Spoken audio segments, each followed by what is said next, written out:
Welcome everyone to Comics from the Multiverse, episode 333. I am Peter, and joining me, as always, is Matt. Hey, what's up? This is a DC Comics podcast. We get together, we talk about DC books we read this week. Coming up on this week's show is a week 5, but not a quiet week 5, I would say. It's kind of worked out to be a kind of a normal amount, all things considered. Yeah. We got Justice Society of America, issue 1, Detective Comics Annual 2022, Nightwing Annual 2022, Superman Kal-El Returns Special issue 1, Batgirls Annual 2022, Blue Beetle Graduation Day issue 1, and I'll be looking at American Vampire issue 31 as one of the Patreon books. So there you go. That's what's coming up on the show this week. So interesting variety. And it's the final week in November books wise, but obviously we're just sneaking into the start of December now, timeline wise. So yeah, I don't really have anything to tell you yet, but I mean, as always, the schedule around Christmas itself will probably be slightly different, just like it is every year. But Christmas is on a Saturday this year. Oh, is it? But hold on, I don't know if that's Christmas Eve or Christmas itself. So let's see. No, Christmas Eve is on a Saturday this year. Yeah, so I would expect whatever episode it was would have been done on that Saturday will be a little late. Yes, would be my guess. So, just be braced for a slight change in schedule for the holidays. Connor's back in the dungeon or wherever we put him, wherever he's staying. Yes, but. No, there's one little bit of news this week, but do not worry because there's always time for a ComiXology top 10. So they've added one slight different thing to the ComiXology chart now, where I actually it defaulted now to showing me books that weren't out yet. Like it was showing me books for this coming Tuesday, and I had to. There was a drop down to select your period that you want to look at. So I had to actually go back and sort of select Tuesday and Wednesday. I thought I might mix them together again. It still didn't. It's still separated by day. So we're still going to look at Tuesday's books on their own from DC, and then we'll have a look at the rest of the industry. But yes. So what do you think, as of right now in ComiXology, Matt, is the top selling book from DC this week? Let's go with the Nightwing Annual. That is incorrect. Dang. Superman Kal-El Return Special. That is also incorrect. Shoot. All right. Here we go. I'm going to nail it right now. Ready? Detective Comics Annual. That is incorrect. Now I'm just doing it for comedy. Give me Blue Beetle. Okay, I feel like you're actually dodging what you probably know is number 1 by this point. Yeah, I knew it the second one, and that's where I... it's Justice Society. Yeah, Justice Society of America is the number 1 selling comic book from DC as of right now on ComiXology from this week. Number 2 is Superman Kal-El Return Special. Hey, let's go. Number 3 is the Nightwing Annual. Number 4 is the Detective Comics Annual. Number 5 is the Wildstorm 30th Anniversary Special. Good for those people about that. I don't know if that was maybe condescending or not, but it's not condescending, but I'm glad that they bought it in such numbers that it charted. Yeah. Number 6 is Nubia in the Justice League Special issue 1. Number 7 is the Blue Beetle Graduation Day issue 1. Number 8 is the Batgirls Annual. Number 9 is the DC's Grifter Got Run Over by a Reindeer Christmas Anthology Special. That's the $10 Christmas anthology they do every year.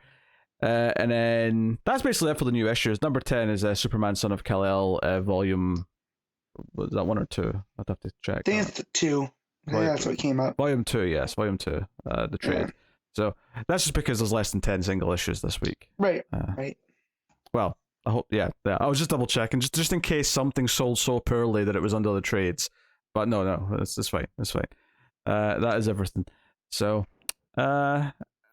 no huge surprises. I wouldn't necessarily say the order that these ended up in the charts in, or the order of how important they are, based on that I've read them and can sort of make my recommendations.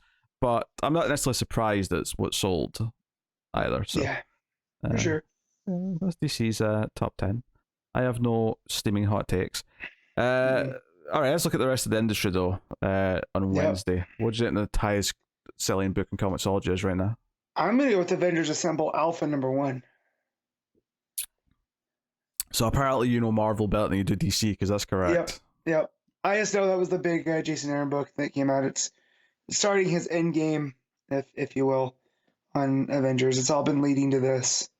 So, well, we got that. Number 2 is King Spawn issue 17. That's right, everyone. A non-Marvel book already. Number 2. It is Spawn. Spawn sells. I guess it's just because it's a week 5 and maybe there's just less Marvel books. So some more non-Marvel books are sneaking into the top 10. Number 3 is Exterminators issue 3 of 5. Number 4 is Strange issue 8. Number 5 is Star Trek issue 2. So another non-Marvel book. Look at that. Number 6 is Planet Hulk Worldbreaker by Greg Pak. This is issue 1. What is this? This is one of 5. It's start of a miniseries. Interesting. I mean, that is, Planet Hulk was all Pak. So. Yeah. Little follow-up series. Number 7 is Star Wars Darth Vader. Number 8 is Strange Academy Finals.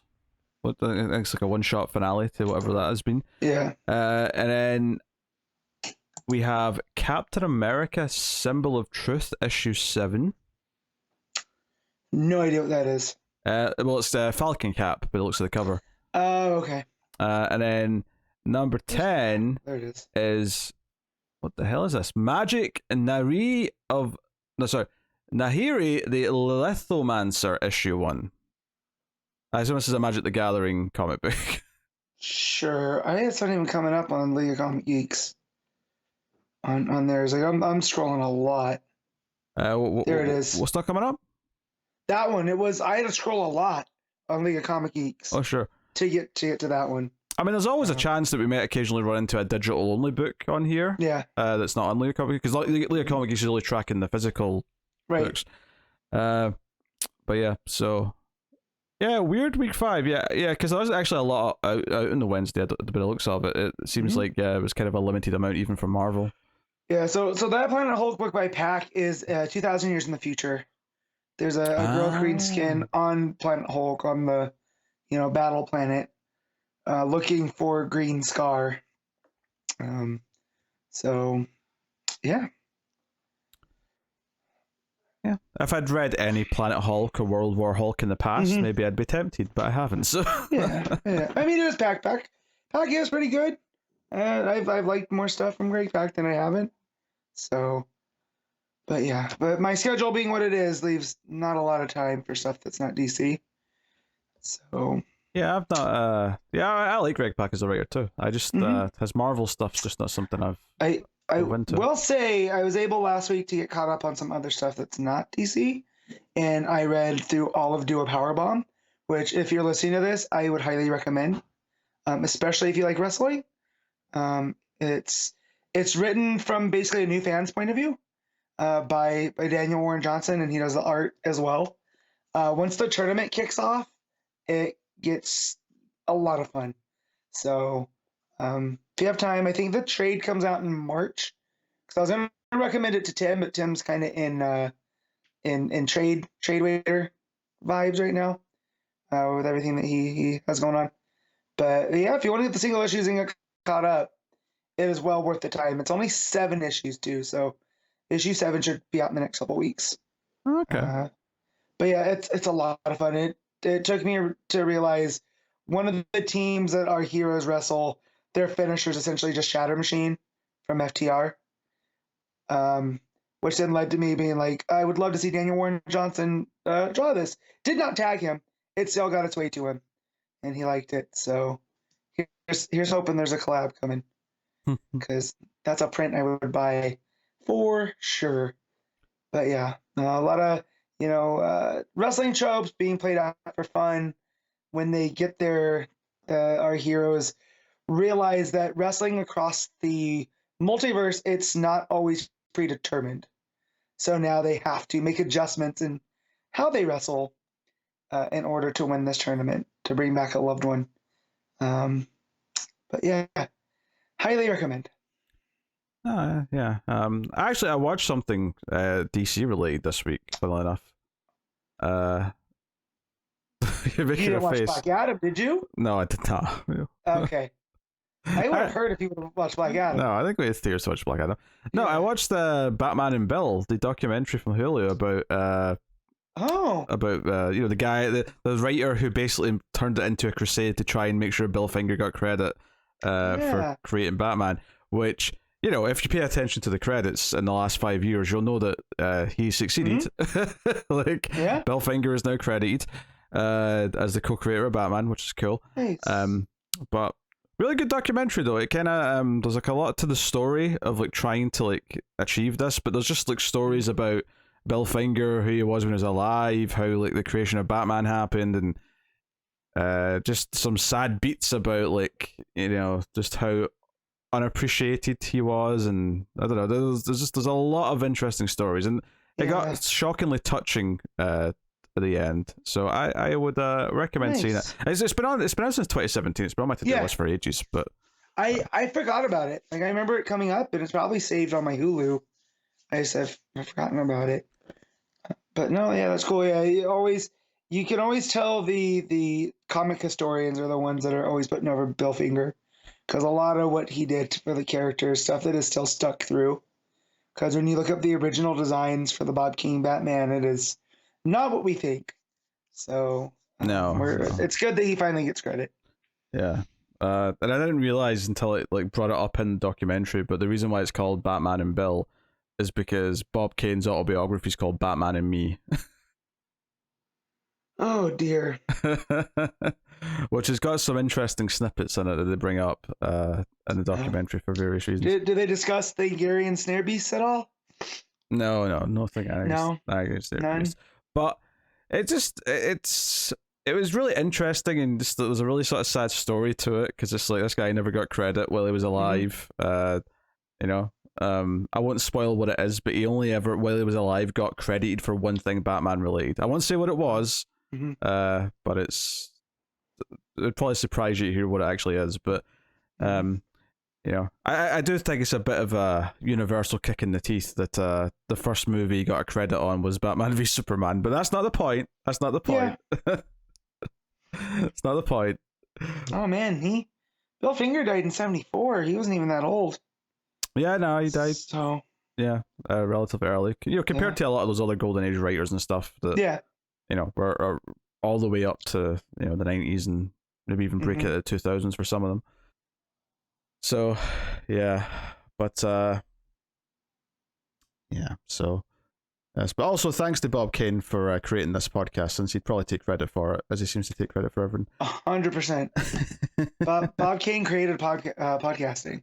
My opinion of him wasn't that high before I watched it, but like after watching that, I'm like, yeah. No, I remember some of the people on Twitter that was involved in comics went to visit when they were in New York. Bob Kane, I think he's buried in New York, and it was just him giving the middle finger to the grave. He's got a pompous as hell gravestone, especially in light of he didn't really create most of Batman. The idea that he's got this gravestone that says, "You know, God gave me divine inspiration to create the Batman." Like, piss off. Yep. Piss off. So no, it was an interesting time. It was kind of riveting. It's only 90 minutes. I recommend check it out if you're remotely interested in any of this stuff. It's just a good story, if nothing else. But if you actually care about you know, comic books or Batman or any and all such. Oh shoot, no, he's buried in LA. So Pete, next time you're in that neck of the woods, you can go give Kane the finger for Bill Finger. Give him the Bill Finger. Yeah. Is that what we're going to call the middle finger or the Bill Finger? In honor of Bill Finger. Yeah, I don't see why not. Is he that the same one as Walt Disney? I'm looking, because I've been to that one with Tim. Funnily enough, no, that is not the same. No, Roy Disney's buried at the same one as Bob Kane. So a lot of big cemeteries in Los Angeles, if you can imagine. The idea that Tim just hangs around in cemeteries doesn't surprise me for whatever reason. He met us at Doc Brown's house in Pasadena, and then we drove, and I drove with Tim to the the cemetery and then we got lost in the cemetery because it's a very big one where Walt Disney's buried. Very creepy, but Tim handled it well. I probably would have felt a little bit afraid if Tim hadn't been there. Well, this conversation went into weird places. So yeah, there's actually one bit of news from this week. We got a little mini series announced for I think it's March and April.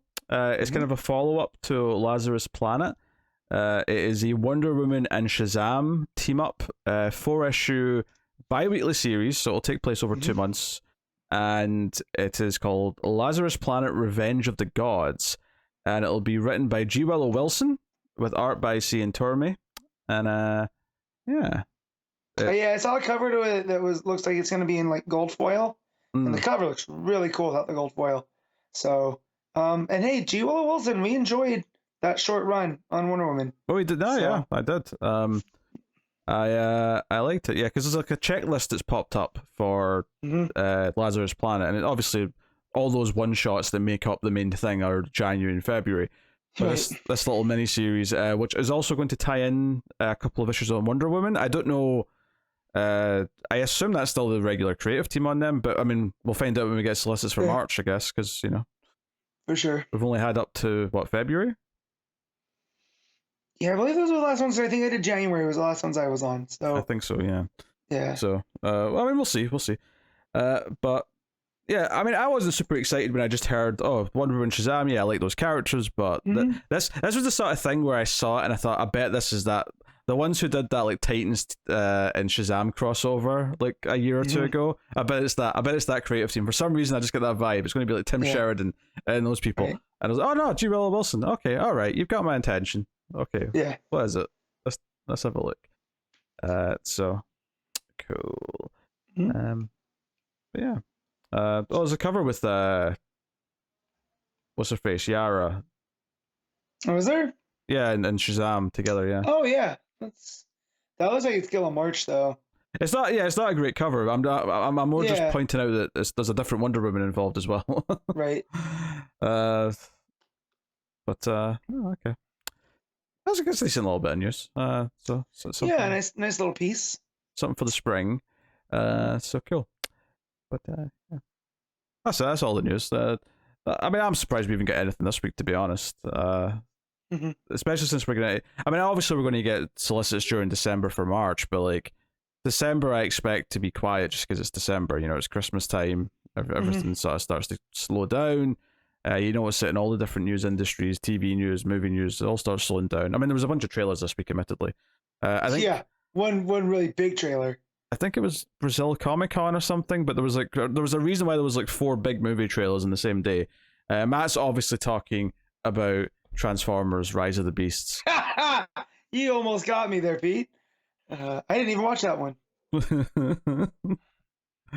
Like Transformers, that was a franchise that I will never forget when we did our old movie show, having to go pay to see the Mark Wahlberg one, and I was not happy. I was not happy because they wouldn't take my free ticket, so I had to pay for it.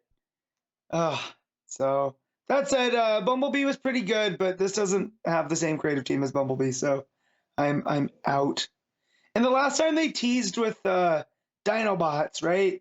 They didn't show up till the last 15 minutes of that one. I don't trust them. I know it's called like Rise of the Beast or whatever. I'm not falling for this again. There's a big ape robot. Yeah, Optimus Primal. Aye, of course that's his name. Yeah, and we got Cheetor, we got Rhinox. I was a big Beast Wars guy back in the day. But not falling for that one. So it was the Guardians Volume 3 trailer that you were excited about. Oh, actually, no, it was Cocaine Bear. Yeah, Cocaine Bear. Come on. That doesn't seem like your sort of thing. Yes. Yep. Which is a story that I was familiar with before. So, of course, once it got into production, people tagged me. The poster has come out. People tagged me now with the trailer. So, yeah. It's funny. My wife was, they made a my wife's like, movie. that's not a real movie. Yes, it is. Let's watch the trailer. It's funny to me that they made a movie out of that meme with a bear in the snow. But apart, memes are going to have a better track record of movie adaptations than video games are at this point. It's not. I don't think it's actually based off a meme. It's based off a true story. I know. I'm just joking, Matt. Oh, okay. I wasn't sure. You said it with such conviction that I thought you thought. No. No, of course, the trailer I'm talking about is Indiana Jones and the Dial of Destiny, or as Pete called it, Density. Well, yeah, George McFly, the Dial of Density. Yes. You got me good with that, and I was like, wait, because first I had read Destiny just because my brain transposed it, and then I saw the George McFly, and I was like, I see what he did there. So, oh man, I'm not gonna confirm nor deny if it made me tear up, but let's just say that it might have been in play. It's that music hit. Who we got Mads Mikkelsen looking, playing a Nazi scientist maybe. De-aging effects on Harrison Ford. Who we? Let's go. I said to my wife, I gotta stay healthy till June. So double gym. Well, no, I'm gotta make sure that I make it to see Indiana Jones 5. That's all. Yeah. I mean, I'm glad you feel something from it. I don't necessarily think it looks bad. I just don't feel that much from it. It's just like, it looks like a legacy sequel, which we're getting tons of these days in Hollywood. But it looks to me, as funny as enough as to say, like I stick up for Kingdom of the Crystal Skull a lot, even though I know it's easily the worst of the Indiana Jones movies. However, this feels much more like the first three than that did, just with the look of it and the, from what I can tell from the action sequences in the trailer, it has that vibe, which I think is okay because I think Spielberg and Lucas were way too close to it. So getting Mangold's eyes, who, still hasn't, those last couple movies have not let me down. They've been some of my favorite movies the year they came out. So, especially like Ford vs. Ferrari, which I just went to see on a lark, ended up being one of my favorite movies of that year. And now he's working with my favorite character in all of media. Let's go. All right. Well, I mean, I think I'll be seeing it because I think on Collector's Cut we're going to do the whole franchise leading up to the new one coming out. Well, if you need to tag someone in, if my recording fits in. You don't have time to do extra shows. I don't, but I can make time for Indiana Jones maybe. What, 5 weeks in a row? Not 5. No, I'm talking about the new one. Oh, just the new one. You don't want to be on the other 4. I mean, if you want me to ramble about Raiders of the Lost Ark, I always. We never got to Indiana Jones on the old 1.21. Look at Matt trying to wrangle his way into another show just so he could talk about Indiana Jones. I mean, I never really stopped talking about Indiana Jones. So, Oh, man. Yeah, we watched Raiders the other weekend just for like a comfort movie, and it still lands so good. The movie still 42 years old. Do my math? 41? Yeah. So,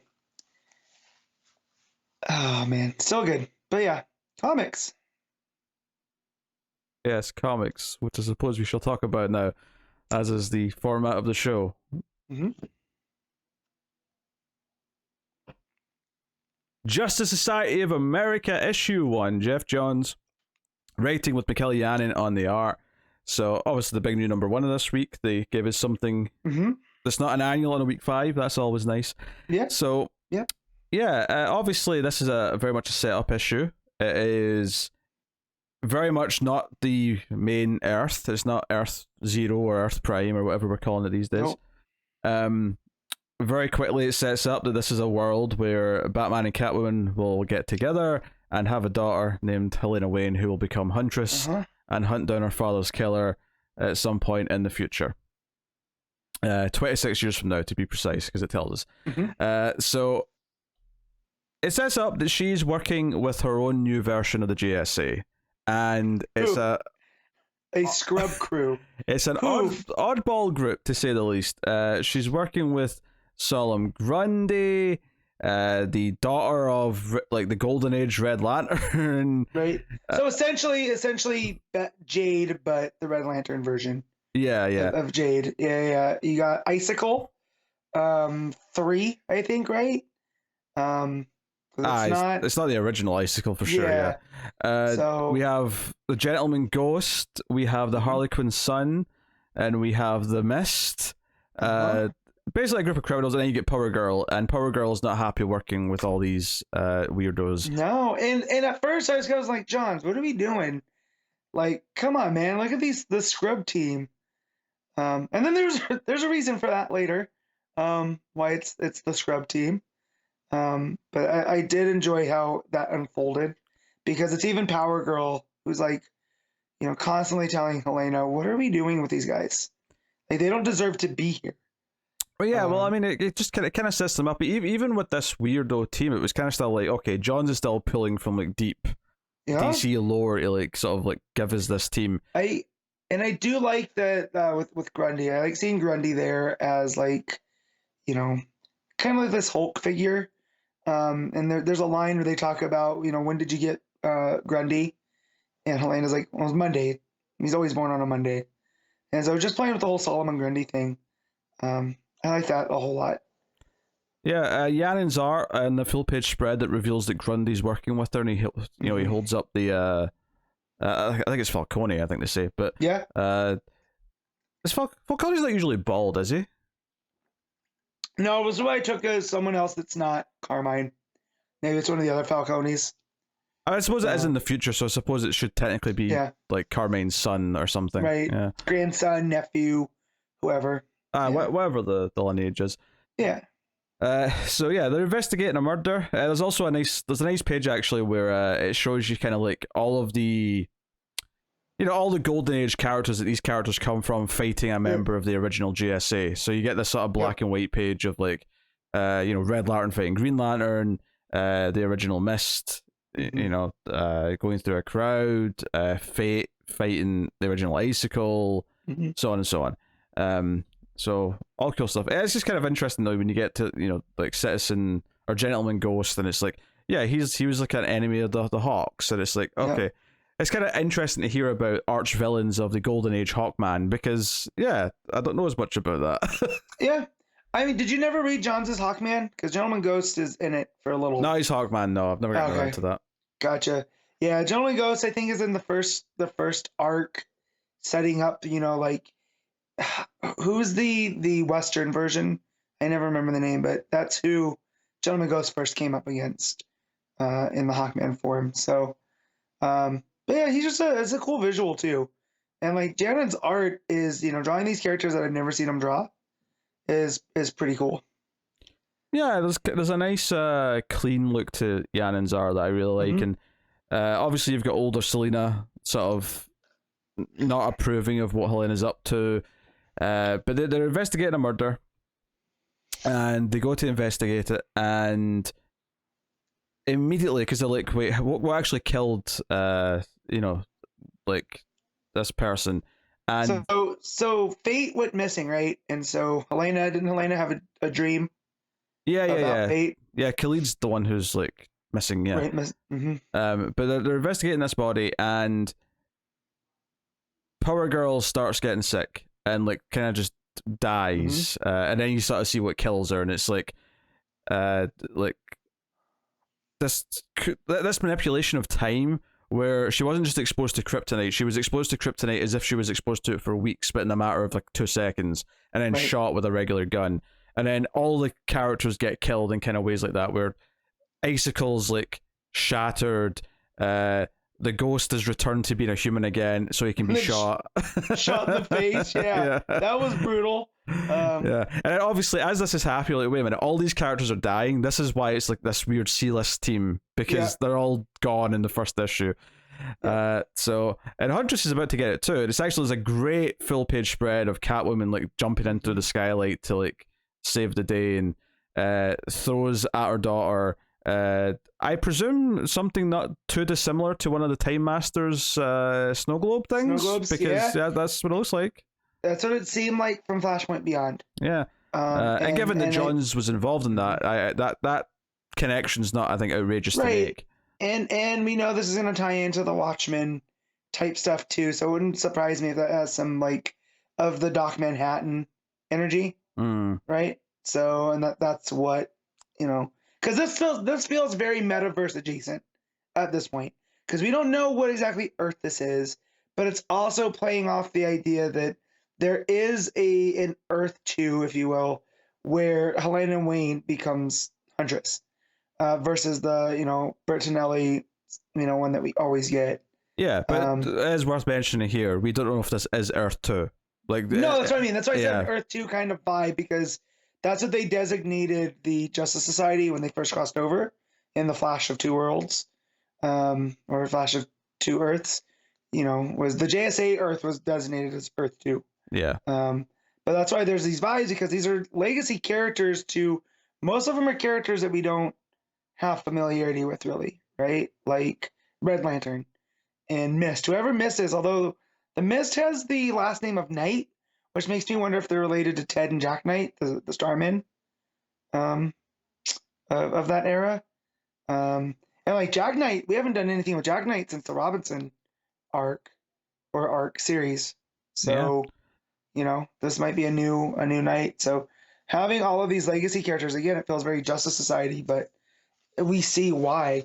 And also this villain, whoever this villain is, right? The redheaded per Degaton kind of vibey person, does mention they shot him with a Luger, which is a German gun, right? Mm-hmm. But the powers seem very similar to Zoom when Johns had created the Hunter Zolomon version, right? Because remember, Zoom doesn't run, you know, with the Speed Force.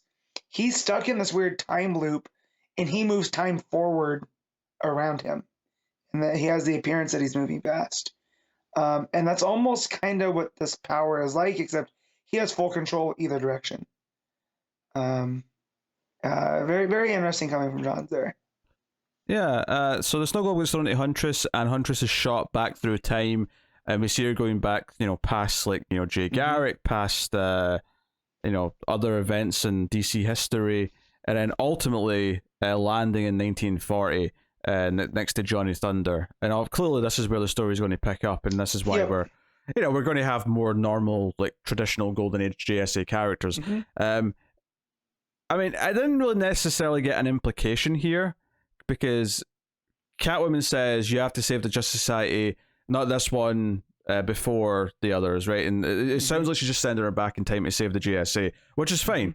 But I do wonder if this is somehow going to, like, connect to the main Earth by, like, her actually of having traveled to, you know, like, almost like this is not so much a different Earth, but this is Earth Prime if it went, you know, if it went wrong with the Justice Society, right?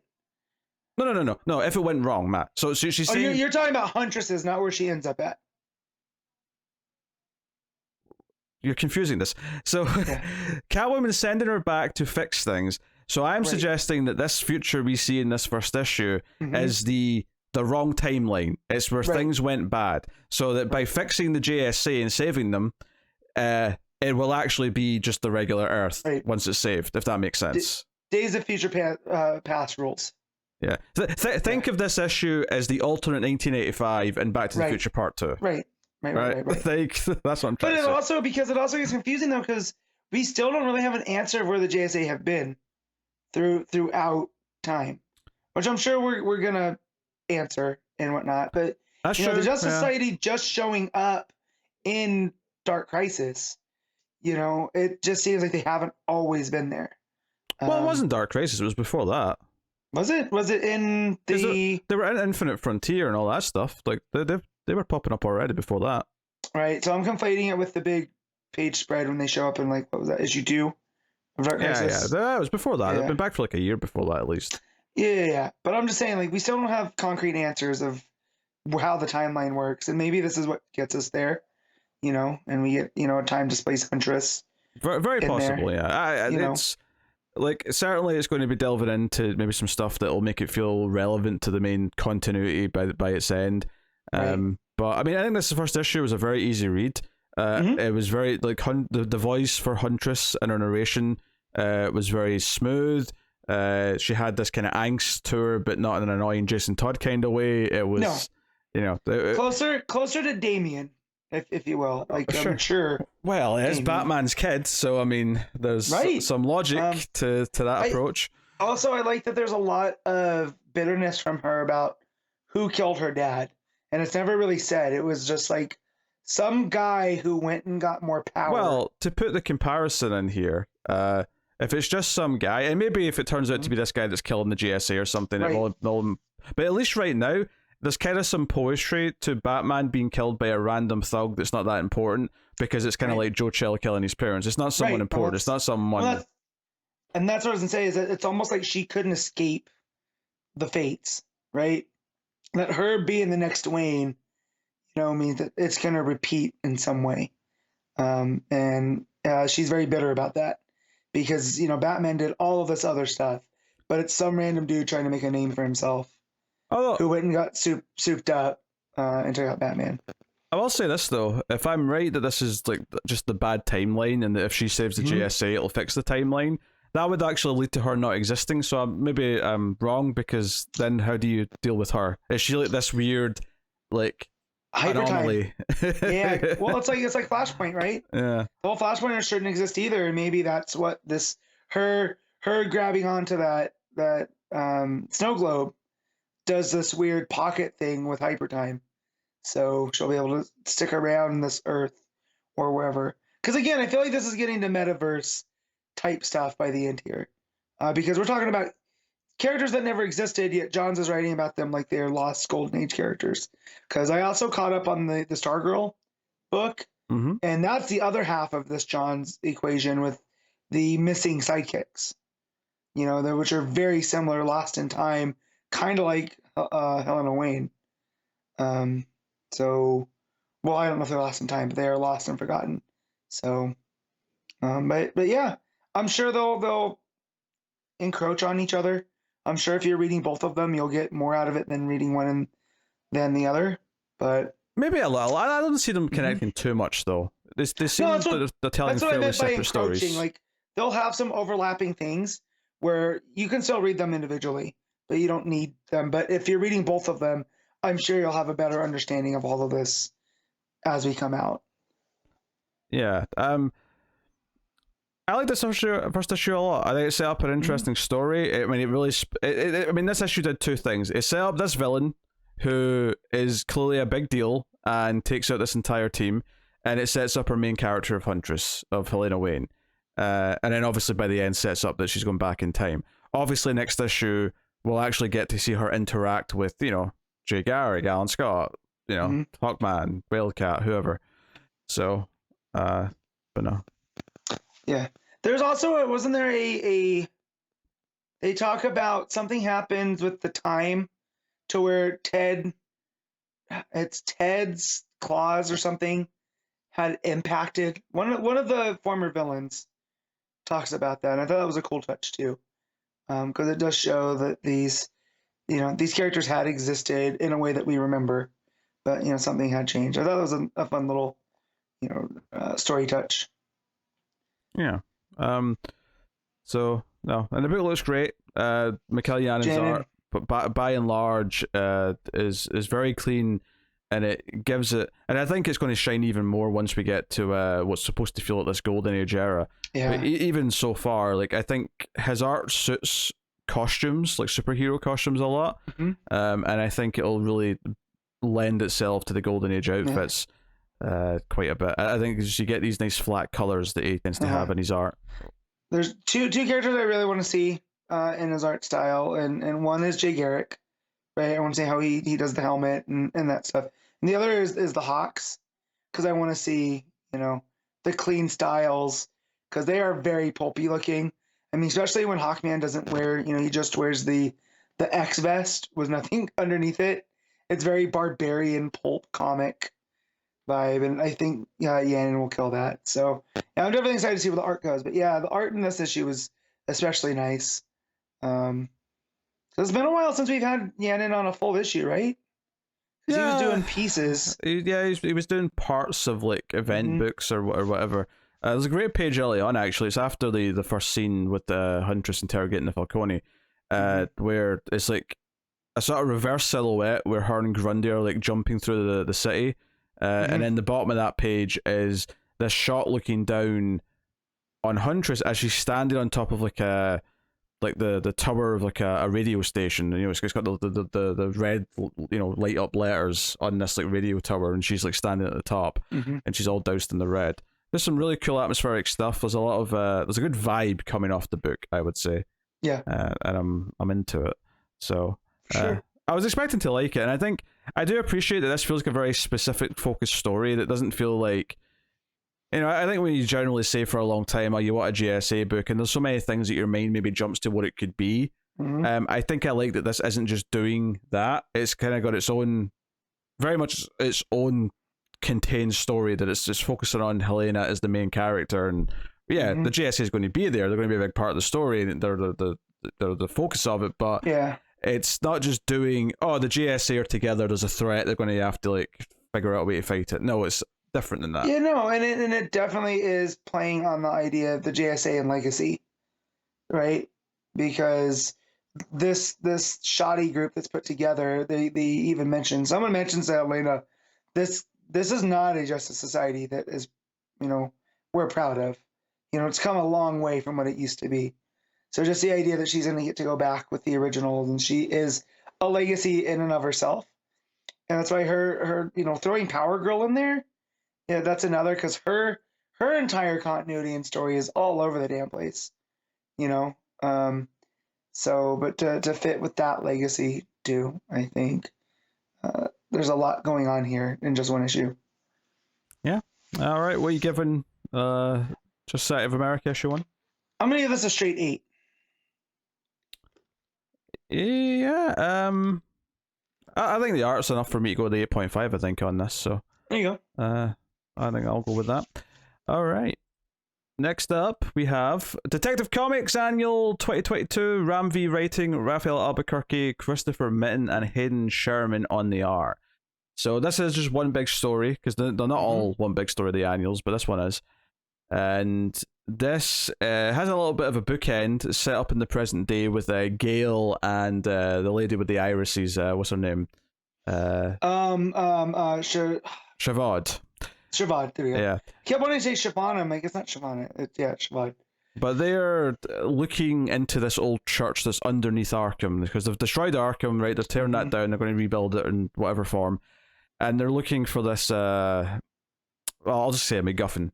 There's like a magic light thing. Yeah. Underneath and it seems Arkham. like this is going to be their power source for what they want to do going forward. You know, it's a plot engine for sure. Yeah. But yeah, so it's this like magic seed or whatever. But anyway, it was under Arkham in this old church, and it leads to a story of how the Arkhams first came to Gotham back when it was called Gathome. Gathome. Gathome? Okay. Yeah. Which again, I like that it's playing off of the history of New York, because it looks like this very, you know, mixed culture settlement in the Northeast. You know, because you had like New York had a lot of these Dutch influences from the people that had settled there, with the English, with everybody else, because it was a center of commerce. And with a name like Gotham, it was giving me like New Amsterdam kind of vibes. Well, it's 1776, and it's so Gale's there because he's obviously this immortal werewolf character or whatever, and it says all this stuff. But there's a lot of you know, there's a lot of similarities with present day that kind of appear. You know, there's this like, you know, there's the Wainwrights. Notably, that first part of the name Wayne kind of sticks out as a parallel. But you've got this detective who is trying to solve this murder, and they've been killed by a wolf. But they've left a son behind, a son who saw them be killed, and it's like, okay, what are we doing here, Ram? Like, I could kind of see where you're going with some of this. And the detective is Detective Jardine, which is very close to Gordon. Right? True. Yeah. And the guy who ends up taking care of the kid, very different name, but he does have the initials AP, which, you know, Alfred Pennyworth, right? Even though he looks a little bit like Bruce Wayne, he's got the dark features, long hair though. So I was getting those vibes early. Yeah, But he he ends up becoming this bat vigilante type character in this backstory. So I'm a little I think this story's well told, and I like kind of some of the thematic things that it's doing, but I'm never necessarily all that into whenever there's like, I was fine when it was like, okay, there was like in Gotham's like origin, there was like a family who is like murdered, but the son survives, and it's like, okay, that's like something that can happen to multiple people. It thematically ties into Bruce in the future. But by the end of the issue, there's this kind of implication that because this like magic, seed was planted right as this character who had been in much like Alfred had fought in a war and was, in the Revolution, right, and now he describes himself as like he's like all that killing, it leaves kind of a demon in you, right? There's a demon in him, and he's like just sort of like pretending to be a man, and he's sort of like conflicted by that, and ultimately all these bad things happening, which is the Organs sort of intentionally goading people into hate so that they'll attack this woman they think is a witch, who's a very much obviously Poison Ivy-esque type character, and try to take down the noble cop who's trying to actually solve the murders, because they want to like control the power in Gotham. Well, hold on, I'm getting something here. So they want to control the power in Gotham, and because they've planted the seed while they're doing all this, and because in this same night, this mysterious character basically inspires the Alfred to be the Batman of this time and go and intervene and fight the mob that are trying to kill the Poison Ivy character, and go and protect the good Jim Gordon-esque cop who's trying to just do his job and investigate the crime. The implication in this issue is that that's basically put Gotham into this cycle where this seed keeps recreating the similar scenario over and over again, ultimately leading to our present day Batman. I'm not too fond of that as a concept, because I hate the idea that Bruce is destined to be Batman. I don't like that. So I like for the thing of, because of it's the presence of Gotham, and that Gotham requires a Dark Avenger, regardless of if it's Bruce or whoever, that someone would rise up, right? And so when you're looking at these characters, you have the healer lady that ends up looking like Poison Ivy. You have the Raider who has makeup on half of his face, who's kind of like a Two-Face, who wants to show the duality. Yeah, he's the one that's about to kill Gordon. Yeah. Right. So he's about showing the duality of the local government sucks, but so does the church, and no one's safe from us, and that's what I'm going to show. So again, he's trying to point out the duality of everything.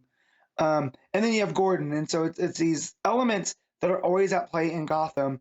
And sometimes, when it's Bruce, right, things are more balanced towards that Dark Avenger.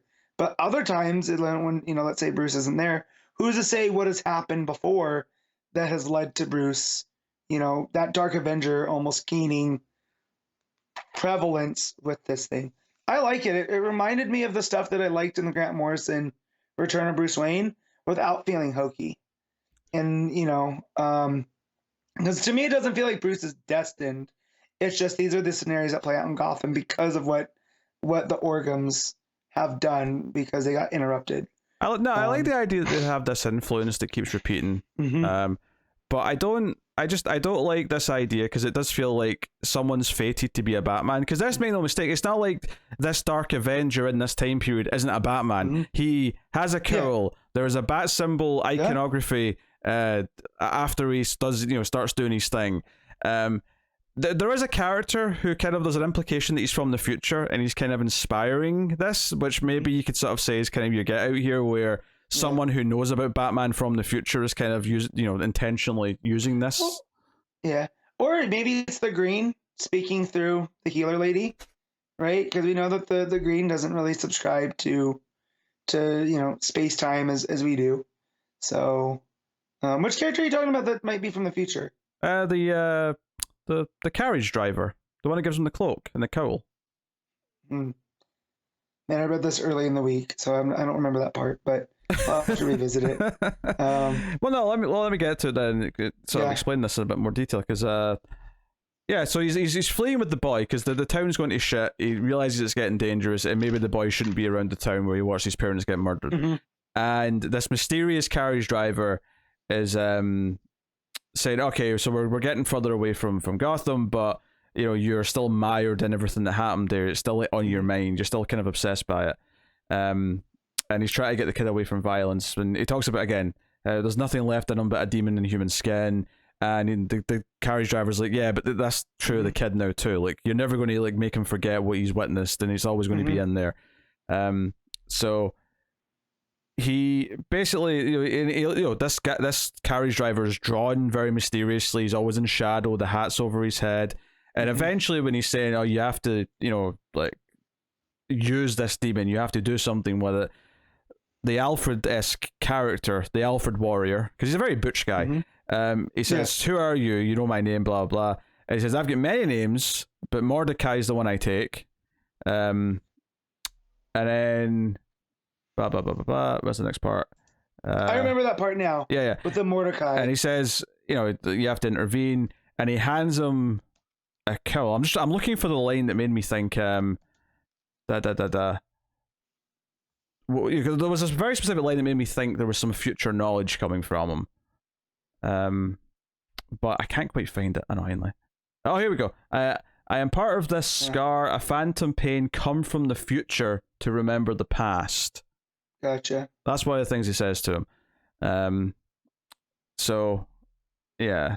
And then we get our big sort of moments where he comes like bursting through to save the Ivy character in his big cape, and he's got his cowl. And he's got a bit more, obviously it's a bit more piratey looking than typical Batman, but it's very much a Batman, and someone refers to him as a Batman.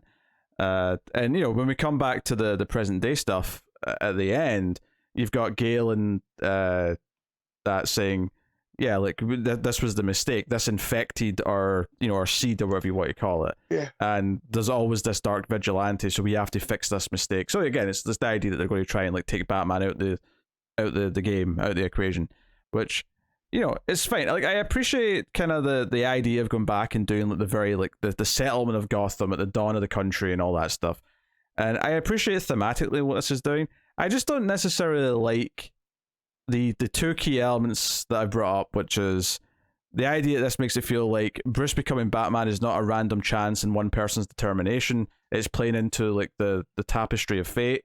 I don't like that. And again, anything that's like all this bat iconography before, it's like, no, Batman's Batman because he was scared of a bat as a kid and he chose to use that as a symbol. This idea that the bat was always an important symbol long before Bruce came along just devalues it for me. I don't know. I don't like that. No, yeah, but again, it was reminding me of the Grant Morrison Return of Bruce, where there's been these bat elements all the way through Gotham, through time. And then when you think about what Ram V's doing too, with that's in Tech, right? Where he keeps seeing what's his name? Barbaros. Yeah. And that comes up that name comes up in this as well. Yeah. So yeah. I'm looking up Mordecai Wayne and I get stuff for the Return of Bruce Wayne as well. So it can't be an accident. Oh, so I'm maybe, sure not, yeah. Maybe it is Bruce going through time on his journey back after Final Crisis. And that's who he's talking to. I don't know. I can't see Bruce just, standing by, though, while all this happens. Yeah, and for the record, I don't like Return of Bruce Wayne. I think it's the worst part of Grant Morrison's Batman run. I don't like it at all.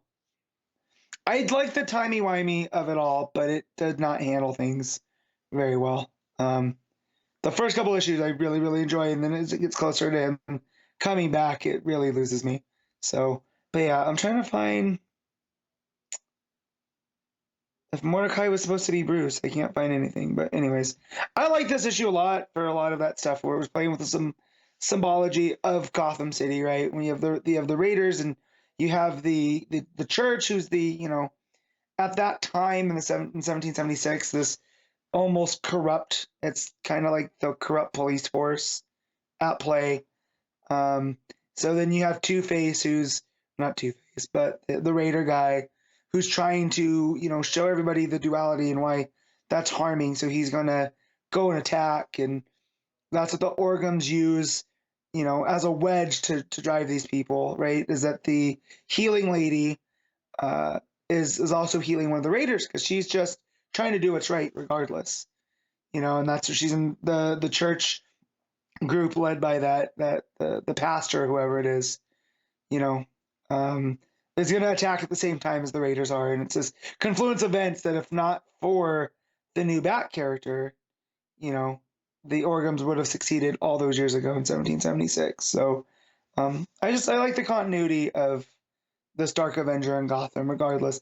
Maybe putting him in a Bat costume is a little bit much. Maybe just have him dressed like Zorro, I think, would have been a little bit of a better type vibe. Yeah, I would have. That's just me.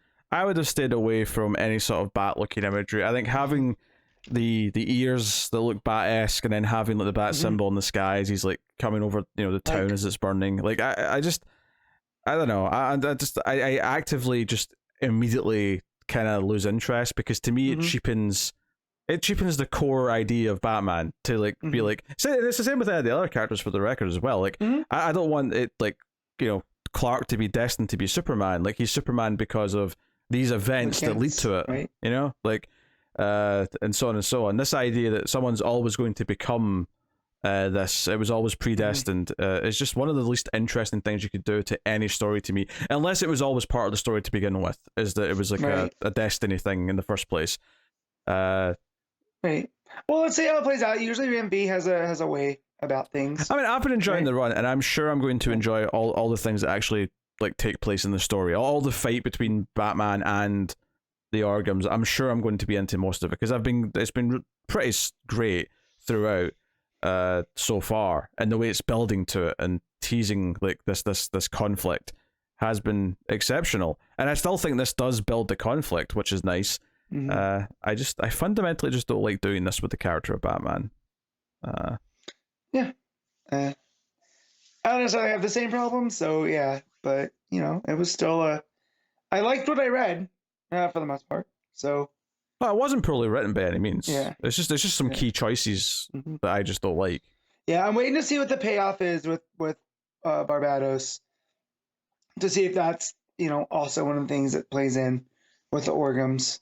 Because if it's Bruce having to embrace this kind of darkness in order to overcome them, and whatever that means. I don't think it's lethal exactly, but it's Bruce having to maybe get in touch with his darker side, the more vengeful side, and end the cycle. I don't know. Yeah. What did you make of the art? I think it's fine. It's not like, for the different artists, it's not as jarring. The Albuquerque stuff, he did the main thing, right? The main like back in time story. Or did he do the wraparounds? I don't necessarily think he did do the back in, because there's definitely a lot of it that does not look Albuquerque to me. Yeah, I was going to say it's a different art style if it is Albuquerque. Yeah, no, I don't think it is Albuquerque. Okay. Not for the main flashback stuff. I think if anything, Albuquerque might just be doing the wraparound. Yeah.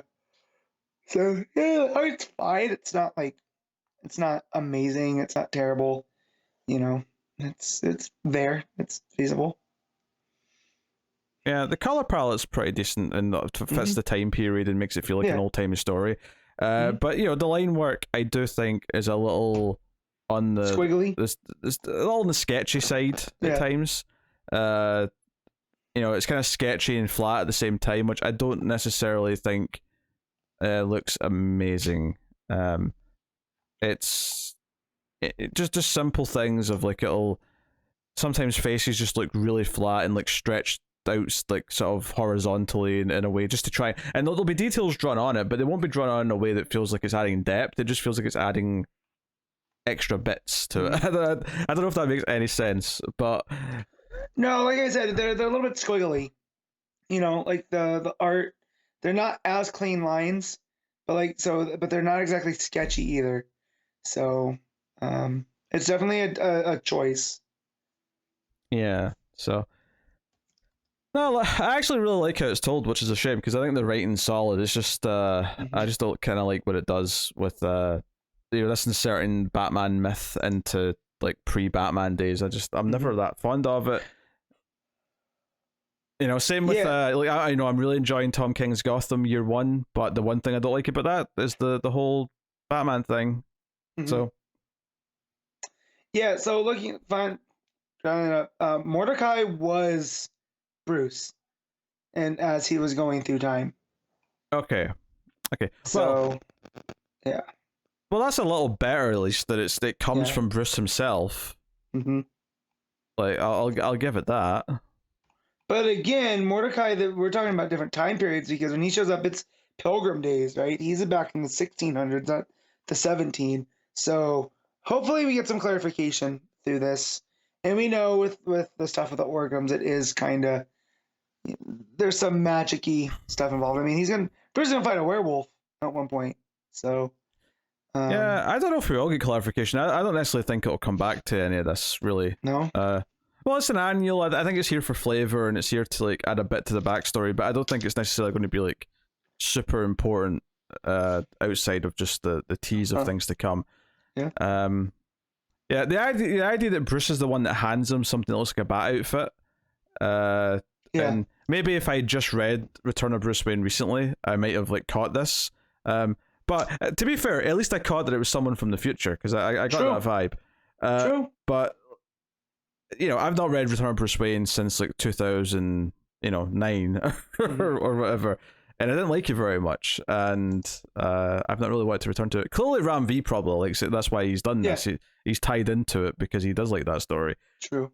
But I was never that hot on it. And I love Morrison's Dick and Damien stuff. I like the actual build up to R.I.P. But Return of Bruce Wayne just never did it for me. I don't know. It's definitely in the other edge of Morrison, the trippier side. Yeah. As it goes. So. Oh well, it is what it is. And for the record, this doesn't diminish my enthusiasm for the run by any means. It's just it's one of those things where this was just never going to be to my taste, and fundamentally, it was never going to get over that. I don't think overall. So, as Matt is a cacophony of sounds this week, what are you rating Detective Comics? I'm gonna give this a 7.5. Yeah, I think I'm going to go with a 6. I appreciate the craft in it, and particularly, I do like the idea of like the build to the Orgums. Really, like it's like, oh, we're going to remove the bat because this idea of the vigilante's always been a problem. That is fine, but I just I don't like Return to Bruce Wayne. I don't really like bat related stuff showing up. And I think that was the other thing. I think like it was one thing when it was like, okay, so these two parents, died, their kids left, they witnessed it. There's an Alfred-like character. There's these parallel characters to the future. I think by the time you have someone putting on a vigilante outfit and being this generation's Batman, it's just a bit too much for me and a bit too on the nose. So, it would have worked better for me if he wasn't dressed like Batman. If it was more Zorro with him wearing like the when they put the mask on, but it's like a bandana over the head, that kind of vibe. I would even just like not had a costume. I think there's the idea of someone choosing to intervene being this kind of catalyst for. There's always going to be someone who stands against like the corruption, and that just being that simple. I think that would have been more powerful to me than having another costumed character, because to me it's like, no, save the superheroes as the modern invention kind of thing. Yeah, but, the bat ears on the suit were a little much for me. Yeah, I would say bat ears is kind of like a pirate hat that just kind of peaks at the right bits. But it gives the silhouette of Batman. It does, yeah. It makes him look like Batman. Look at the cover. Yeah. Tell me that's not Batman on the cover of this annual. So there you go. That's Detective Comics. Nightwing Annual 2022. We got Tom Taylor and Eduardo Pansica on the main story. Obviously, there's other teams on the others.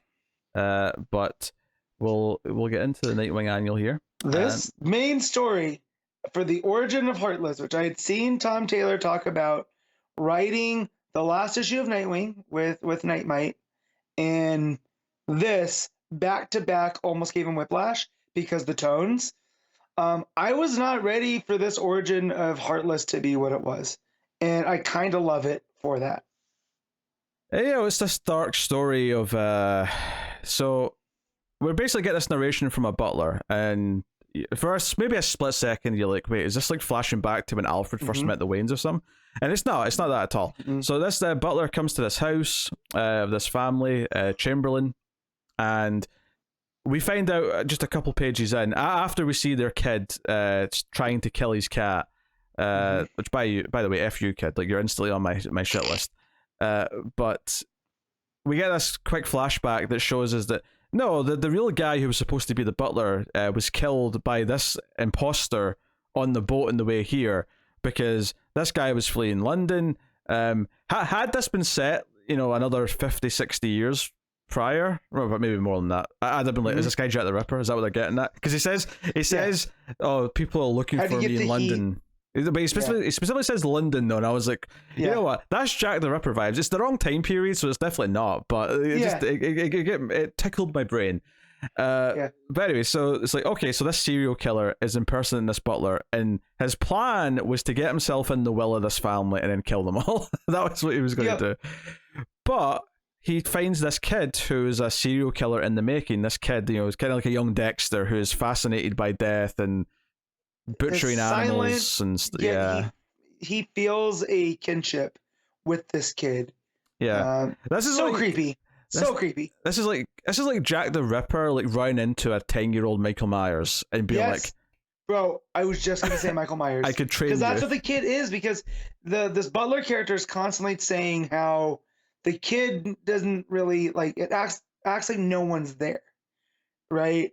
And it isn't until the kid sees something that it makes it click. Yeah, because I was getting Michael Myers vibes for sure.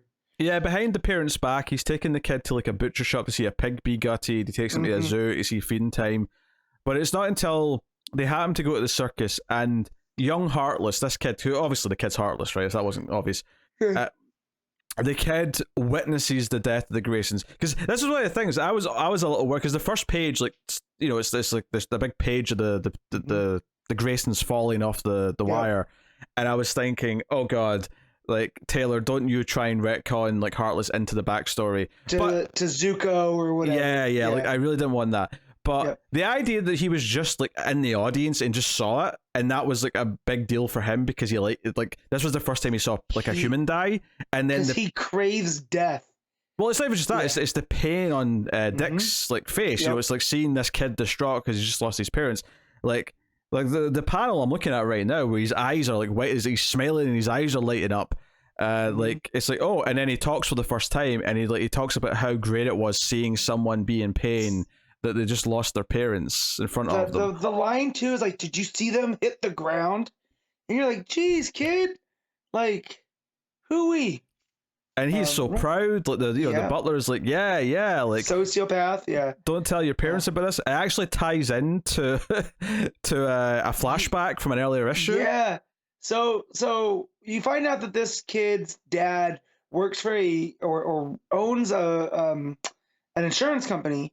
And that the insurance company makes tons of money because he's constantly denying people care, right? And then we get to the flashback, and so did I pull up my issue of Nightwing 78 to double check all of this? You bet your sweet butt I did. Well, this is the thing. I had this weird moment of, because it's like he's a bit older. He's in middle school or whatever. And there's a scene where he's being bullied by, or he's kind of like the ringleader now, and he's like got these other kids bullying someone, and this redheaded girl walks up, and I'm like, this seems familiar. My gut is telling me that's Babs as a kid. And then next page it's Dick, and then there's like an editor's note saying, hey, see how this played out in full in Nightwing. I was like, yeah, this was a flashback to like Dick when he was stopping a bully. And I like that though it's from young Heartless's point of view, but then when you go and read 78, it's all Dick's point of view and how he dealt with it. So it's a very like kind of Rashomon thing of the way that we see it here. It's still the kid was being a bully because that's what he likes, right? He likes to make people feel bad. But when you see it from Dick's point of view, it's very much this superhero-y kind of trope of him moving quickly and whatever, whereas here it's all very kind of passive. It's real fun. This is why I like Tom Taylor as a writer, because you can tell he's always trying to tinker with things. Yeah, but because the kid's actually talking to his parents now and acting a bit more normal, at least pretending to be, He actually gets put in his parents' will finally, which I would have thought he would have been in their will anyway, but I guess they were being stingy up until this point. Yep. I actually love this, that the butler planted a bomb in the parents' helicopter, but didn't intend for the kid to be there. So this idea that he almost murdered his protege, and then was pulling him out of the wreckage, saying sorry, and it led to the surgery where he had to get a heart transplant and all the rest of it. This was the idea that this brutal killer actually cared about this young kid protege because he saw some beautiful serial killer in him, and almost murdered him by accident and panicked because he thought he'd killed him, and then was relieved to save him. And that's why, because we've seen him have this butler in the future, in the present day, where he's he's there for him. He's the one swapping his hearts out for him. He's so on. So this set all this up, and so it gives you a story where he got his arms replaced to be strong. He's got the heart, and then eventually, this idea that maybe the blockbuster heart is the first heart that's going to be big enough to actually not need replaced, because it's going to be powerful enough to actually deal with all of his enhancements and stuff like that. But, I do like that the idea that he is kind of like Tony Stark without the arc reactor, is that he needs a strong heart in order to power all these enhancements. And so it comes to needing blockbusters in order to work. I thought that was a fun little twist. Yeah, but I think it's important though that he liked causing pain and killing people before he needed a heart, because I think it becomes this metaphor that he enjoys the pain he causes, not just physically, but he enjoys the pain he causes in the loved ones. So we even see his Heartless. He takes out a homeless guy's heart, and the kids are there. And I think this may even be the kids that we saw back in the first arc of the run. But so it's this metaphor that he's literally taking hearts. He's causing heartache to people. So it's setting up that he and he knows Nightwing's Dick Grayson, seemingly, because the final line is the butler, as he's putting in Blockbuster's heart, says, "You're going to get to watch Dick Grayson lose everything again." This idea that he is obsessed with Dick Grayson because Dick Grayson's pain over his parents' death was the thing that kind of started his real love of this type of torture.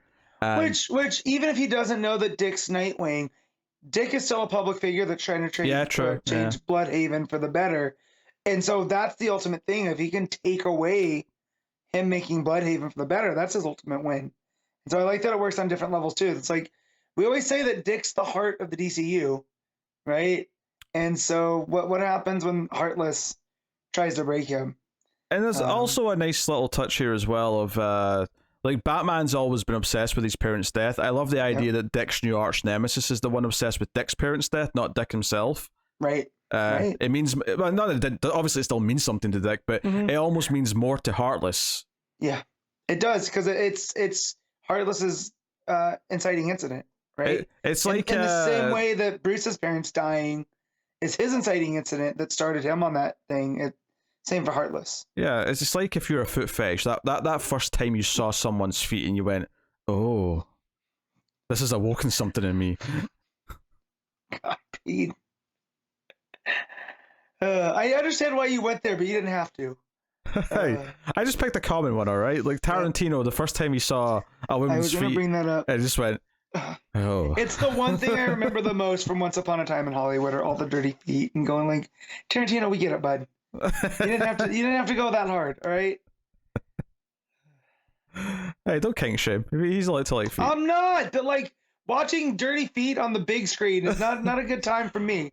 What him and a consensual adult with feet get up to is their business. Feel like I'm not shaving QT, okay? I'm just not. I'm just saying it was a little much for me.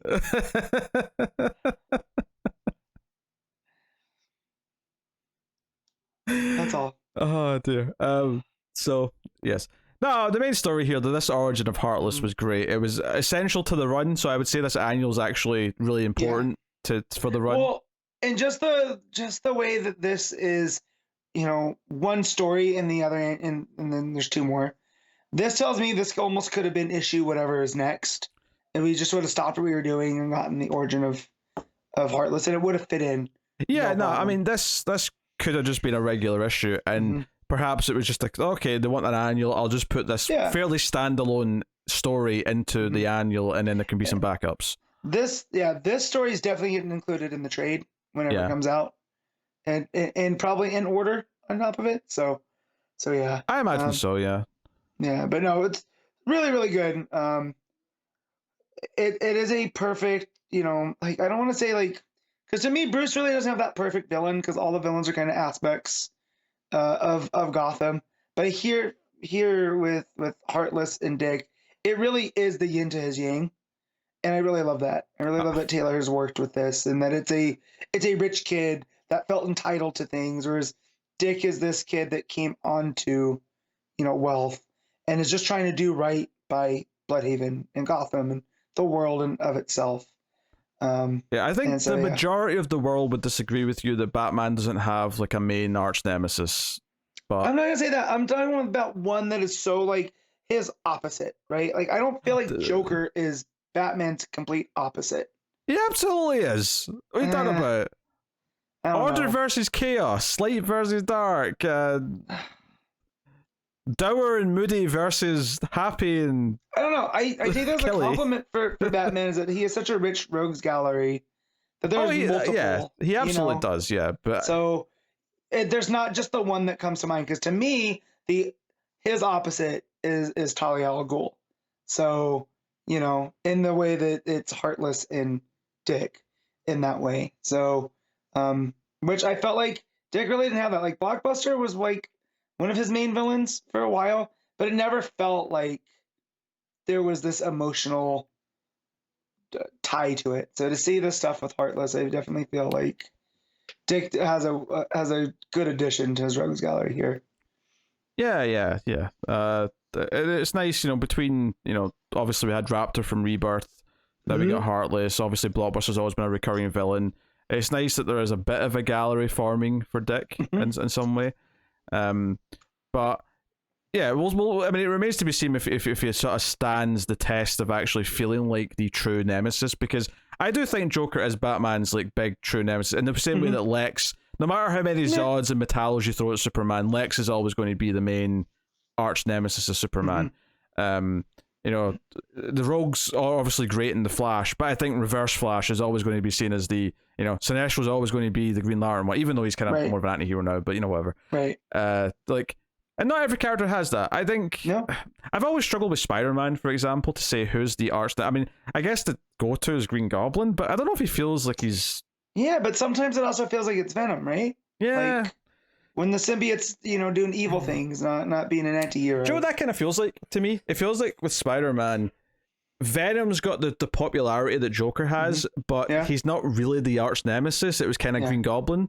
So there's this weird kind of split between them where they both have part of that aura. Whereas with Joker or Lex Luthor, they're both kind of the main popular one, but also the one that feels like the true arch nemesis to the character. Well, because I'm sure if you talk to Dan Slott, he would be like, "Oh no, it's Otto Octavius." And some people would argue Otto Octavius. So because Dan Slott had that whole whole arc where Otto was living in Peter's brain, and people didn't really realize. Right? They didn't catch on. So Doc Ock is to Spider-Man what Two-Face is to Batman. Yeah, I would definitely agree there. That's my summary. And obviously, Black Cat is the Catwoman. But that one's actually quite shameful. Like, it's so blatantly Catwoman. Yes. Whereas I don't think Doc Ock in any way rips off Two-Face. I just think that you can make the parallel that they kind of the former friend and ally that's gone to the dark side. But it also you want to help them, not defeat them. But there's also a bit of a Jekyll and Hyde thing. There's like a chance of redemption. There's those things there. For sure. Whereas, Black Cat, I think this first time I ever saw her went, well, who's this knockoff Catwoman? Who's this fake Catwoman? Yeah, and every time I've ever seen her or read a story about her, or she popped up in the video game, I'm like, you're just his Catwoman. That's all you are.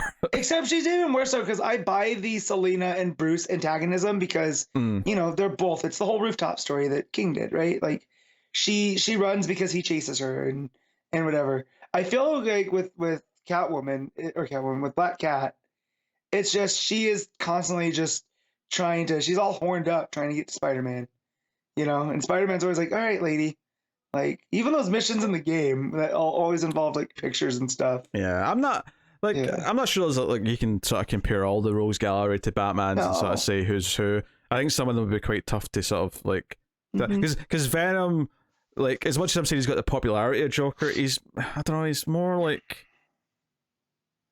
it's like part Bane and part something else. I don't even know. Yeah. So well, you just look at what they represent, and that's how I kind of go with them, you know. Yeah. But yeah.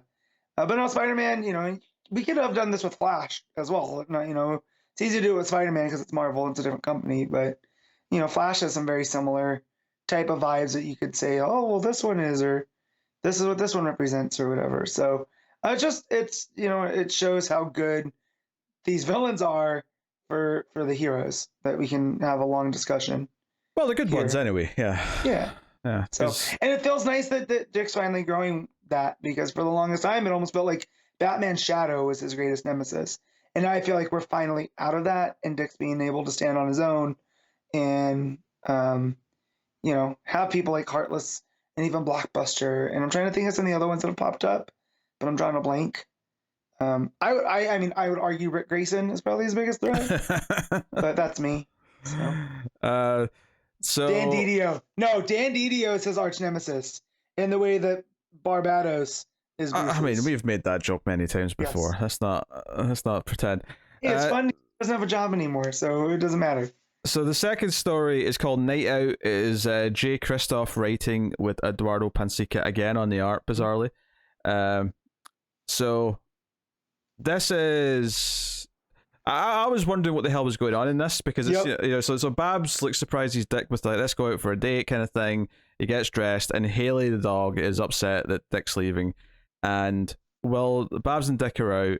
A team of villains attack, but it's like an old school Catwoman, and like Poison Ivy's a villain here. It's like this doesn't make any sense. Like, Ivy and Freeze working with them, and you're like, what is going on? Yeah, two of these characters have not been villains really in a long time. What's going on?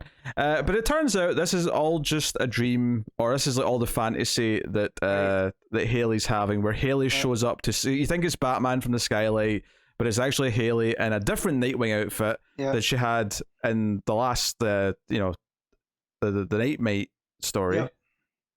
She's got like a Nightwing like sort of outfit on, and saves the day. And obviously it becomes clear it's just the dog's dream, because she's getting praised as a good doggo. Like the mayor's, you know, Dick sister's like, Haley's the best doggo, and initial cat day has been cancelled because Haley's when I was reading, I was like, what is going on? Like, I know it's not Tom Taylor writing, but man, this writing's kind of like, and then when you realize it's the dog's point of view, it really clicks in, because Dick also says that every time that he leaves Haley, she has separation anxiety and tears up his apartment, you know? And so you see at the end when he comes back, you know, all of the stuff that she's chewed up is kind of represented of the little adventure she had in her head. Basically she was imagining this happening, and she was like tearing things apart with her teeth as if she was fighting bad guys. Like that's... Oof. Also going back and looking through Nightwing 78, that's where she first comes up, and her introduction is still so heartbreaking. And it's like, if I didn't love Dick Grayson as much as I did, him rescuing a 3-legged dog on top of it is just enough, you know? But yeah, I forgot how I don't want to say brutal, but jarring that is. Because right after, you know, when you get introduced to her, she's on the run from this group of miscreants. So, but yeah, it's a fun little story. Like, definitely this feels like it's an annual story. It's an annual backup. There's no denying that, but it's kind of sweet at the end when you realize what it's actually been. The dog does actually destroy both a Nintendo Switch and a PS5 controller. I noticed on that page where they find her. Those PS5 controllers are like, you know, $60-$70, but that's a pricey mistake. He's a billionaire though, so it'll be fine. He can. Yeah, it's nothing. Although if he can get one, I don't know how the PS5 is working. Is it still hard to get? You know, I mean, I don't think it's hard to get a controller on its own. You can buy a controller. Okay, but you know, so then the last story here is The Lesson. This is written by C.S. Pacat and art by Inaki Miranda, and this is basically a story of John coming to ask Dick for help to be Mhm. trained, because this is after he's accidentally hurt someone, and he wants to learn how to control himself and not do that anymore. And you see some scenes of like Batman training Dick when he was a kid. Mhm. And the whole point of the story, more than anything, is just to show how Dick learned from Batman, but he's learned to do the opposite of what Batman did when he was training him. So Right. we see Batman saying, "Don't trust anyone. No practice. Do it over and over again. Get up." And then the very next panel is like, "No, learn to trust people, John. This is why you do this." And then It shows that Dick Grayson's very coachable, right? Because he learned from Batman of what works and what doesn't. Now he knows what works with John, and it shows his mentorship here. Which again, I always love that. Like, I love that Superman was also Dick's mentor in a way that Bruce wasn't, because Bruce is like his dad figure. Where Superman got to be like cool uncle that you learn stuff from, that like takes you fishing and shows you how to tie a knot in the line and whatever. And now Dick gets to repay that with his cousin, and be his cousin's mentor. Yeah, and it just sort of ends with almost like a kind of a heartfelt punchline, which is John saying, "Where did you learn to train? You're very good at this, as a teacher." And he says, "I learned it from Batman." And then the last panel is Batman lifting Dick up off the ground, saying again, and it's just this kind of dichotomy of like the differences between the characters. And I guess I appreciate that the backup stories kind of tried to focus on different things that this run has been making important to Dick. One being the dog and Bab's relationship with him, but also one being that he is this mentor for John, and that's been something that's been brought up in both Nightwing and Superman Son of Kal-El. So I appreciate the idea that John and him are friends, and that Dick's kind of like a big brother to him is kind of sweet, and I appreciate that. The story itself, it's just a lot of jokes while they're training about how quick John's doing things because he's got super speed and stuff like that. Right. There's not much to it. So I mean, the two backups, they feel like backups, so they're not really. I wouldn't say they're that must read, but the main story is worth reading, and they're decent enough reads to follow up it. So yeah, I would say the main story, even though it is a typical length, is kind of worth the price on the cover in and of itself, because it seems like it's a crucial piece of the arc. So, but yeah, the backups, I've definitely read worse backups in annuals. Yeah, at least these have the tone of what Taylor's Nightwing's been doing, even though he didn't write the backups. So yeah, that basically sums it up. But the main story is really good and is essential to the run, and the backups are fun for what they are, and So, what are you giving Nightwing Annual 2022? I'm going to give this one an 8.5. And I know that seems crazy because I just said about backups, but I enjoyed that Heartless story that much. And the Pansica art, I mean, if you love the main story, I think it's fair to say the backups don't factor into the rating that much. Yeah. So, I would also agree with the 8.5, I think, because the backup, the main story is so good, and the backups are solid for what they are. Yeah. But, if I was separating it, it'd be like 8.5 for the main story, and then the backups. So like, they're both fine 7s or thereabouts. 7, 6.5, around that. Yeah. So there you go. That's the Nightwing Annual.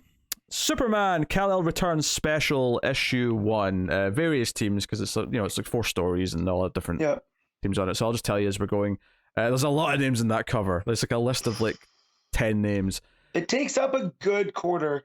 It looks like of that corner. Yeah. So. Do you know what's so weird about this special is that I was expecting that the main story would be either Taylor because it ties into Superman Son of Kal-El, or B. Johnson because it ties into action. Instead, the main story, or the first story at least, is by Wade and ties into an upcoming story in World's Finest, which I was not expecting. And then the rest of the stories are just kind of all just backup-y style material. This is very much a grab bag. Like, again, I got it, of course, because it's Superman, and I read it.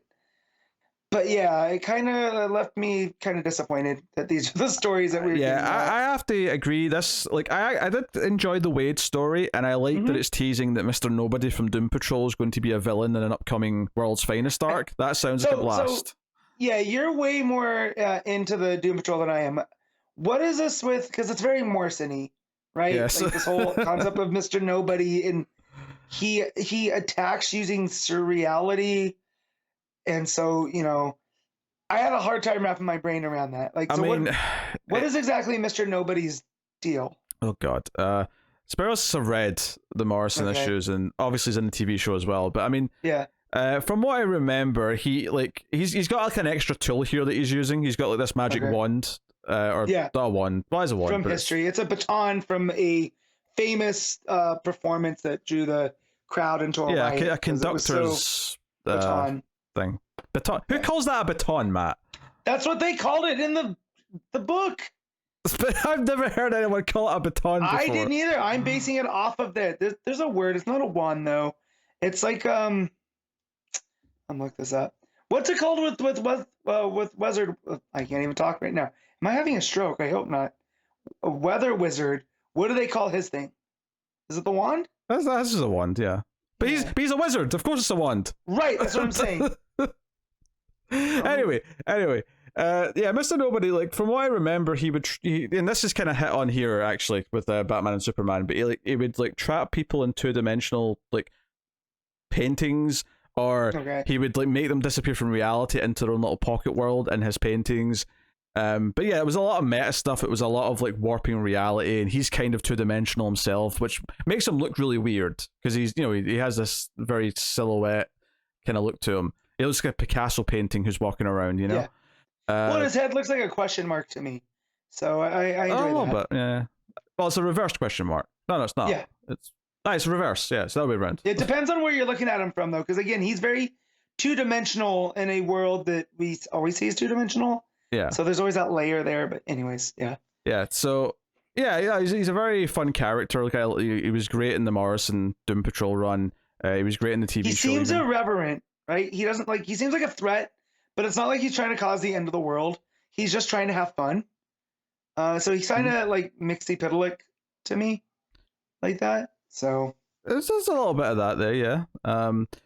I enjoyed the interactions with Batman and Superman here with them. Because this is like Batman seeing him for the first time when he comes back. Hence the Return of Kal-El special title. And they deal with this crisis. They deal with him, and there's an editor's note saying, "Oh, they're going to like be facing him in World's Finest," because obviously this is a present day story, but they're going to fight him in the past. And there's like a joke at the end where like Bruce makes Clark some breakfast, and he's making jokes about his culinary skills, catching a killer. He was in Paris, and he went to Le Cordon Bleu, and Clark's like, "There's no way you had time." He's like, "There's always time to learn to cook." And sorry, he's just BSing. It was a diamond smuggler he caught with egg diamond whites. Smuggler, that's right. No, not a killer. Sorry, yeah. I'm forgetting the crime. Yeah. But although if he's just cooking with egg whites, you might as well, because that's sociopathic behavior. I know you don't like eggs. That's disgusting. Just throw the yolk in there, you'll be fine. So, which I gotta dig into that when we're done, because I was explaining that to my wife when we were eating breakfast the other day, as I was eating a massive omelet and going, "Oh yeah, Pete doesn't like eggs." So yeah, they're vile. Yeah. They're disgusting. They're the best breakfast food. Oh, awful. So yeah, that's the first story, and it's nice enough. I wasn't necessarily in love with the art, I'll say. Who's the art here? Oh, I've forgotten. I'll go back to the first page and tell you. The art here is sorry, Clayton Henry was the artist. That's why. So it's on about right. Yeah, Clayton Henry's fine. It's never my favorite art, but it's also not my least favorite. I feel like the reason why I said Travis Moore is because I went horizontal to read the artist, but that's actually the variant cover is Travis Moore. Clayton Henry, I'm not surprised to see it's him actually, because they are very Clayton Henry-esque heads, and I've never been a fan of Clayton Henry's heads. Yes. So Clayton Henry doesn't draw 4 heads; he draws 5 heads. So especially that last couple pages when they're in the kitchen, and it's like less, the more like normal a situation he has to draw, the worse his art looks to me. He's good at action sequences where this two-dimensional man is causing a riot. Bruce cooking eggs, not so much. Hey, the two-dimensional Mr. Nobody played to his strengths. Look good. Yeah, look good. So yeah, it was good. Simple shape to draw, basically. Yeah. Spoiler: this might be the strongest reaction I had to this. Is I did enjoy that story. But it's Mark Waid. Why were we Oh surprised? yeah. It's not great, Mark Waid, but it is. Yeah. I agree, it's the best story in the issue, which means that we're not in for an amazing time with the rest of it. We're descending now. Because then we have a Jimmy Olsen story, which is Sina Grace writing with Dean Hashspiel on the art. And I got to say, I was not fond of this art. No, not at all. The writing now, Sina Grace, I feel like Sina Grace is doing a really good Matt Fraction impression of this is what the Jimmy Olsen book felt like. You know, with Jimmy doing like correspondence work for the internet and trying to go viral and stuff. But yeah, the art really took me out because there's weird panels where it looks like Jimmy's in a car with his hair blowing back in the wind, and I don't know why. It's very I call this Cartoon Network aesthetic. It's like a Cartoon Network show. Which, if that's your bag, cool. It's personally not mine, especially. But why does Superman comics look so sad all the time? Like, you know, there's that big 2-page layout where he's holding up like something over a couple of kids, and it looks like he's like holding in a poo or something in his face. Right. Like, he looks distressed, and I don't understand why. These weird like convex cheekbones that he's got going on. Look really weird to me. I don't know. Super not into it. The whole just thing that ends with basically Jimmy's looking for the perfect photo, and he's like, yeah, I've taken photos of you saving people like 100 million times. These don't mean anything. We need something new and exciting. And ultimately the idea is that he takes a photo of Superman looking at photos of John saving people, one of which is the classic holding up the car from the Action Comics 1 pose. The idea that it's like, here's Super Dad is back and he's looking at his son all proud, and that's like a new angle that he's never shown in his photos before. Which is a nice idea, but I hated the art in this. I like the thing with Jimmy, like, oh man, I'm glad you're back because I've been having that itch to hit the watch button. So I did like there was some, you know, interpersonal stuff that felt nice to see, you know, Superman come back and see Jimmy, you know. But yeah, the art really took me out. And I was like, oh no, if this is an indicator of what this book's going to be like, we're in for a rough time. Oh, actually, that's, you know what? I think I was a bit harsh before because I don't think the next story's that bad. I think the Marv Wolfman story that's up next is perfectly solid. It's perfectly fine. You know. It's got the best art so far. Jack Herbert on the art. I thought the art looked quite good. Lots of shadows, a lot of definition to this was the face and distractions. Stuff. Yes, this is the one where John thinks he's got Lex, you know. Dead to rights. Yeah, he's like, got him. Dad, I'm going over to like take Lex out of custody because I've got him hook, line, and sinker. And Superman's like, look, Lex has tricked me quite a number of times, son. I wouldn't be so sure. He's like, no, trust me, Dad, I've got it. And then he walks in and like Lex is doing like charity work and like he looks like a complete. He's having a press conference and and John kicked down the door like he's the Young Bucks getting into CM Punk's locker room. What you mean? Not at all. Well, yeah, I was leading into what the image was before, but so yeah, I appreciate it well enough. John and Clark go patrolling, and John interacts with Lex again, and basically says he knows he's up to stuff, and basically just not intimidates in like a threatening way, but intimidates Lex in the sense that he makes Lex think that he has an idea of what he's actually doing, even though he doesn't. He's just bluffing, and. It's just, there's like a romantic moment with Lois and Clark at the end. There's not much to it, but I thought it was pleasant enough, and the art was definitely the best so far. Because it's Wolfman, it definitely felt like from a different era, but it still worked. Which is kind of nice having someone of that era write a John and Clark story. Well, yeah, and it's the father trying to tell the son, look, I know you're confident in what you do, but look, I've been doing this for a while. So John's like, no, Dad, I got it. It's fine, I got it. Yeah. And then he's got to go back and tell his dad, like, no, maybe I should have listened to you. So yeah. There is a good moment though where John says, "I guess I'll never be as good as you," and Clark says, "No, you'll be better." Yeah. Like he's confident you'll be better.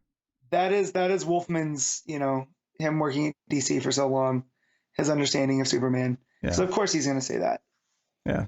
That was pretty good. That's the second best one. Yeah, it's the same with Batman and Dick, because every time it comes up, Batman says, "No, Dick's going to either is or is going to be better than I am." Like that's the point. Right. It's perfectly fine. Then the last story is called Home by Alex Segura with art by Pico Ozio. I think that says the font's a bit hard to read, to be honest. It's Fico Ocio, and not Fico's best work. I usually like Ocio's work. I first saw their work in Hawkman, and it was a lot of fun.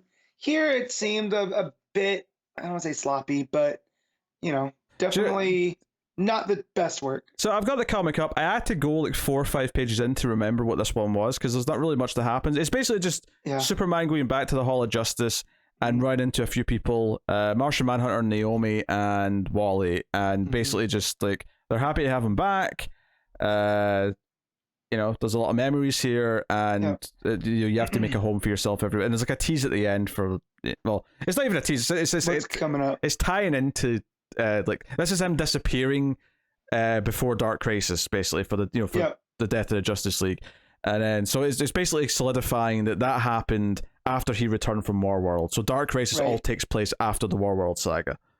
Right. So I do like though that this was a nice use of Naomi, right? Because she's not being used as this big powerhouse. It is the next generation person that does look up to Superman, being like, you've got Jean is the same generation as him, Wally is the generation that came after him, and then Naomi being this future generation, right? And we already know that she looks up to him, right, for that story when he came out of his secret identity as Clark Kent, right? That was all very much part of her story too.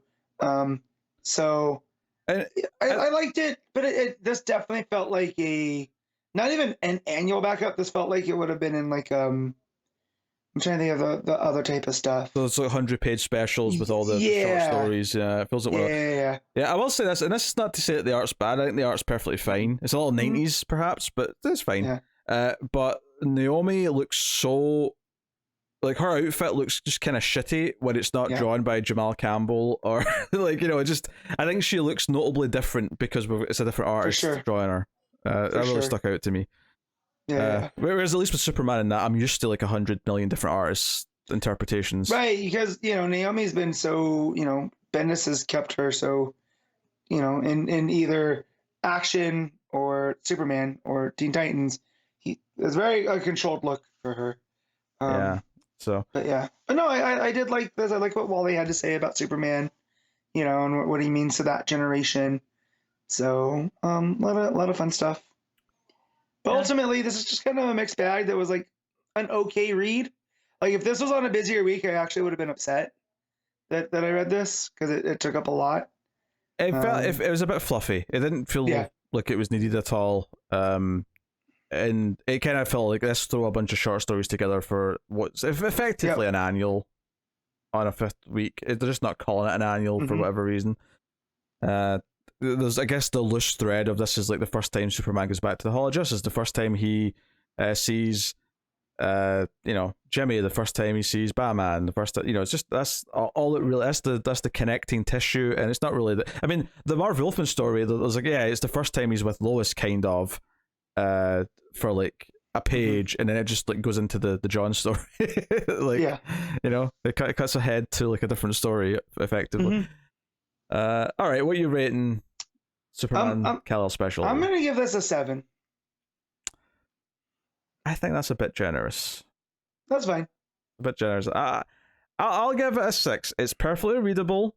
I like the Wade story well enough. I think the Wolfman one's nice, but like it's very skippable. Like this is a $6 book you do not need to read. You can move past it quite happily. All right, 6.5. I'll adjust mine then. Oh, there you go. I won't be that generous. I'll,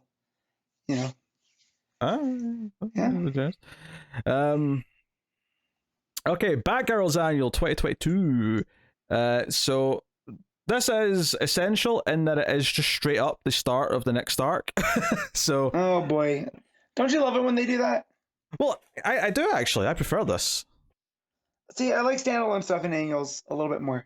But I often feel that the annuals end up feeling like just fluff if they're just completely. I mean, there is good at standalone annuals. Don't get me wrong. Yeah. But I hate when I get to a week 5 and it's nothing but annuals and they all just feel like standalone stories that don't really feel like they're important. Like I really appreciate when it feels like it's essential or at least like a good thematic tie-in to the run. And this is just the start of the next story. I will say it feels a little stretched out for the annual length. There's like some extra sort of jokey stuff early on in the issue. Some heavy third-person narration on the title page. It gets very meta as well, where there's like an editor's note saying, "Oh, that pun was really bad. Let's just go straight to the title," and then the title's at the bottom of the page.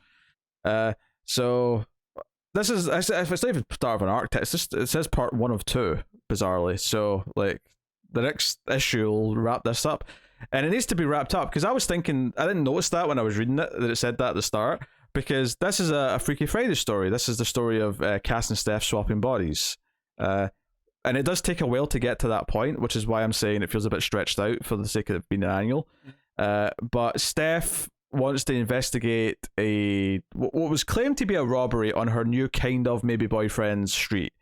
But it's a bit suspicious because there's police tape up and stuff, and it's like, wait, this seems a bit excessive for a robbery. So her and Cass investigate it, and there's like, you know, the outlines of the bodies and stuff, which is a very fictional thing, but it's a comic book, so whatever. I'll let it go.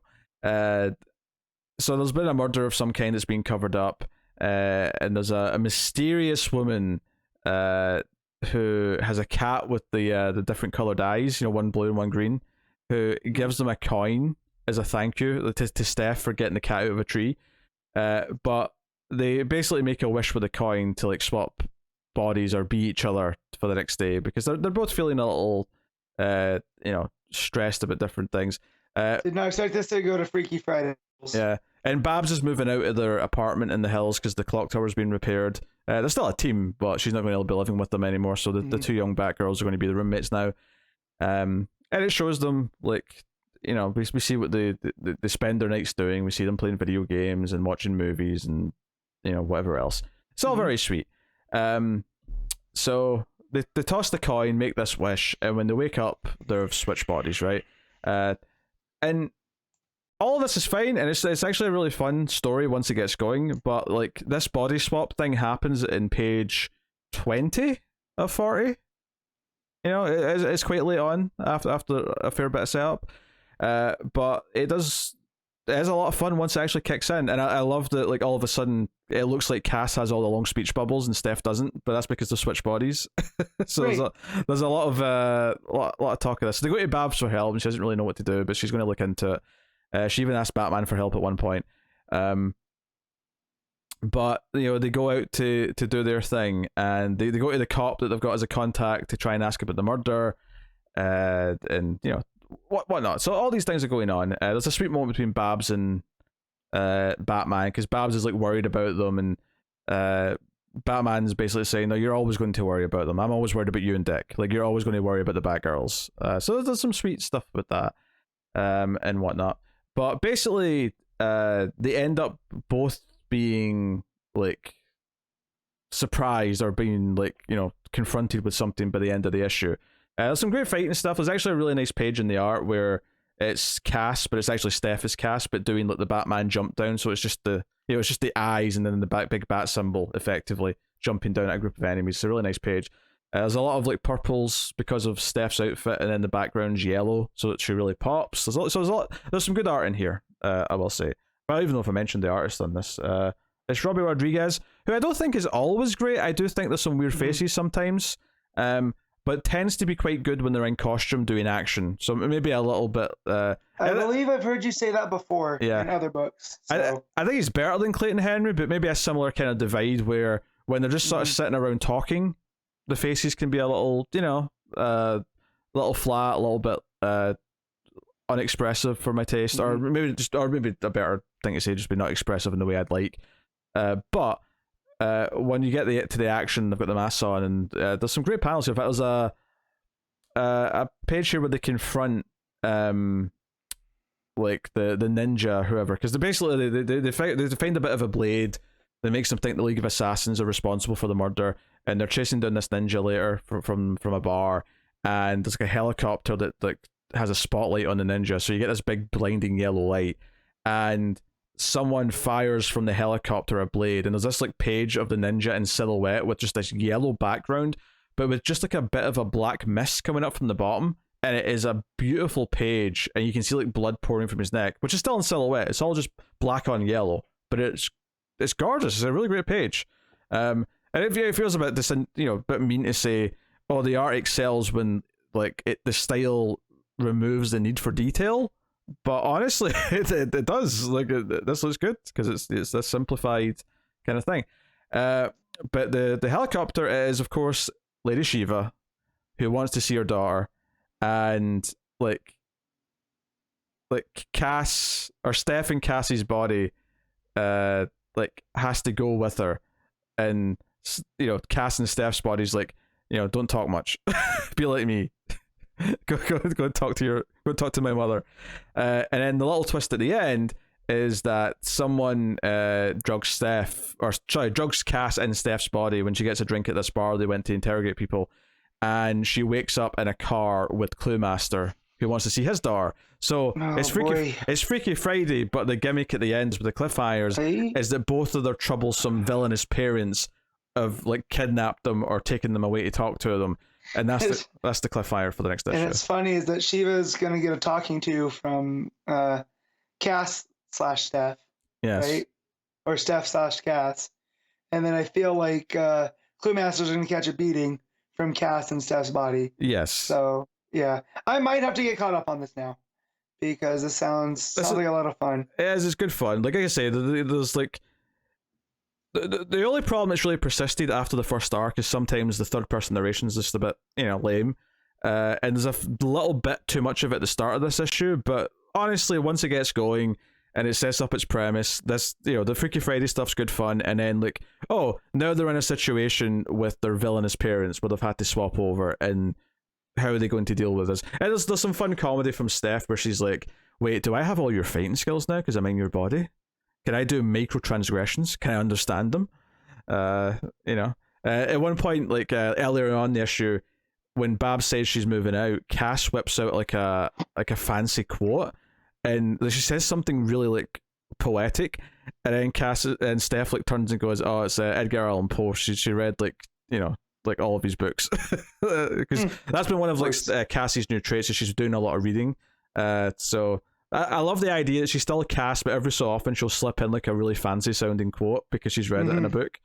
And her memory is probably one such that she gets like not a eidetic memory, right? But like because she doesn't speak that much, she'll remember it better. Yeah. And this, for the record, this was teased that these parents were going to be showing up either in the last issue or recently, because it wasn't like a shock that they both showed up.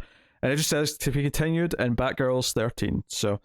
I'm having a lot of fun with this book. Like I haven't like the last few issues I've really enjoyed. So I do like this Freaky Friday with Steph and Cass. That's inspired. Yeah. The only other thing around the background is that Babs helps Alyssa open her new boba tea cafe. So that's a thing that exists now. I don't think boba tea's for me, but it's this trendy thing that people reference all the time now. Yeah, they're like tapioca balls in milk tea. I am not a fan. My wife loves them. My Hawaiian coffee shop we go to every Sunday sometimes does it. Not for me. I'll stick with coffee. I'd like coffee. I mean, I'll take a nice fruity smoothie or something, but I don't want boba tea. Take it away from me. Thanks. Good. So like I say, Robert Rodriguez. There's some really standout pages in this that I think look really cool, and the colours are really pulpy. The yellows and purples all look great. Fantastic stuff. But then there's sometimes when they're just talking and the faces are a bit, just kind of off proportion. They're just not quite to my taste. But I dig the story. A little bit of setup early on, maybe dragged out just a little touch. Not so much that I felt like it should have been a 20-page issue instead of a 40. But maybe like, in the middle, like maybe a 30-page issue instead of a 40 would have been the sweet spot here. But hey, it's not a big deal in the grand scheme of things. The plot it sets up is fun, and I'm excited for the next issue based on the cliffhanger. So, cool. So I'm happy to give this a 7.5. I think I'm marking it down a little bit. I'd probably give it the 8 if not for that just main fault of it feels like there's just some filler or some stretched out stuff early on at the start just to make it up to annual length. So I'll mark it down a little bit for that. Yeah. But yeah. So 7.5. There you go. That's Batgirls Annual. Blue Beetle Graduation Day Issue 1. Josh Trujillo and Adrian Gutierrez on the art. So, jumped into this. I was a little bit worried Yes. that I got like a weird version because like some of the dialogue from the parents and stuff was in Spanish, and I'm like, wait, is this supposed to be translated into English, or what's going on here? So I'll say this: I accidentally downloaded the Spanish language one.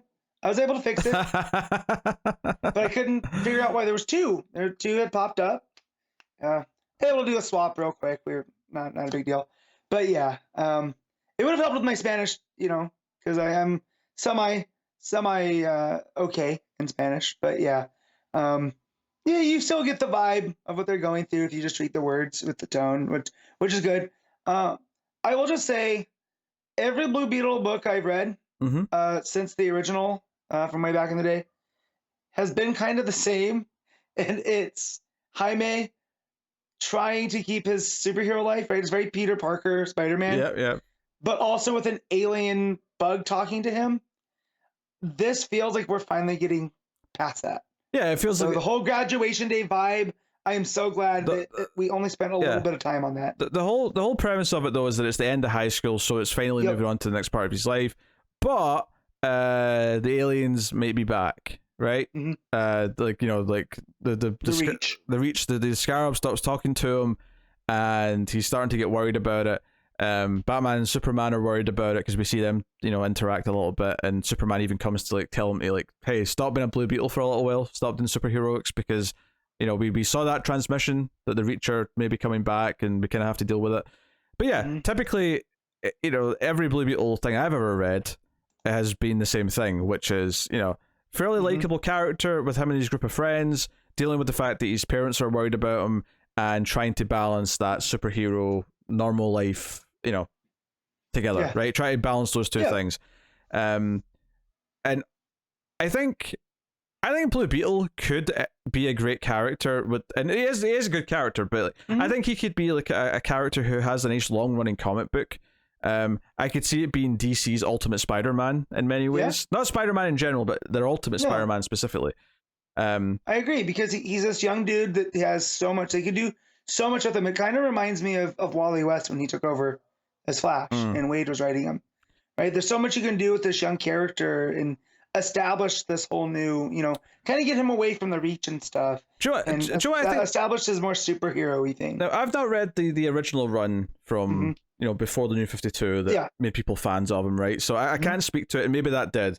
But I feel like everything I've read since, which is, he had that short-lived book at the start of Rebirth, he had something in New 52, he's popped up elsewhere. I feel like because we only get him in these short snippets, every time someone comes back to him, they feel like they have to go back to the core thing that make him, Jaime Reyes. So we get a repetition of the same ideas.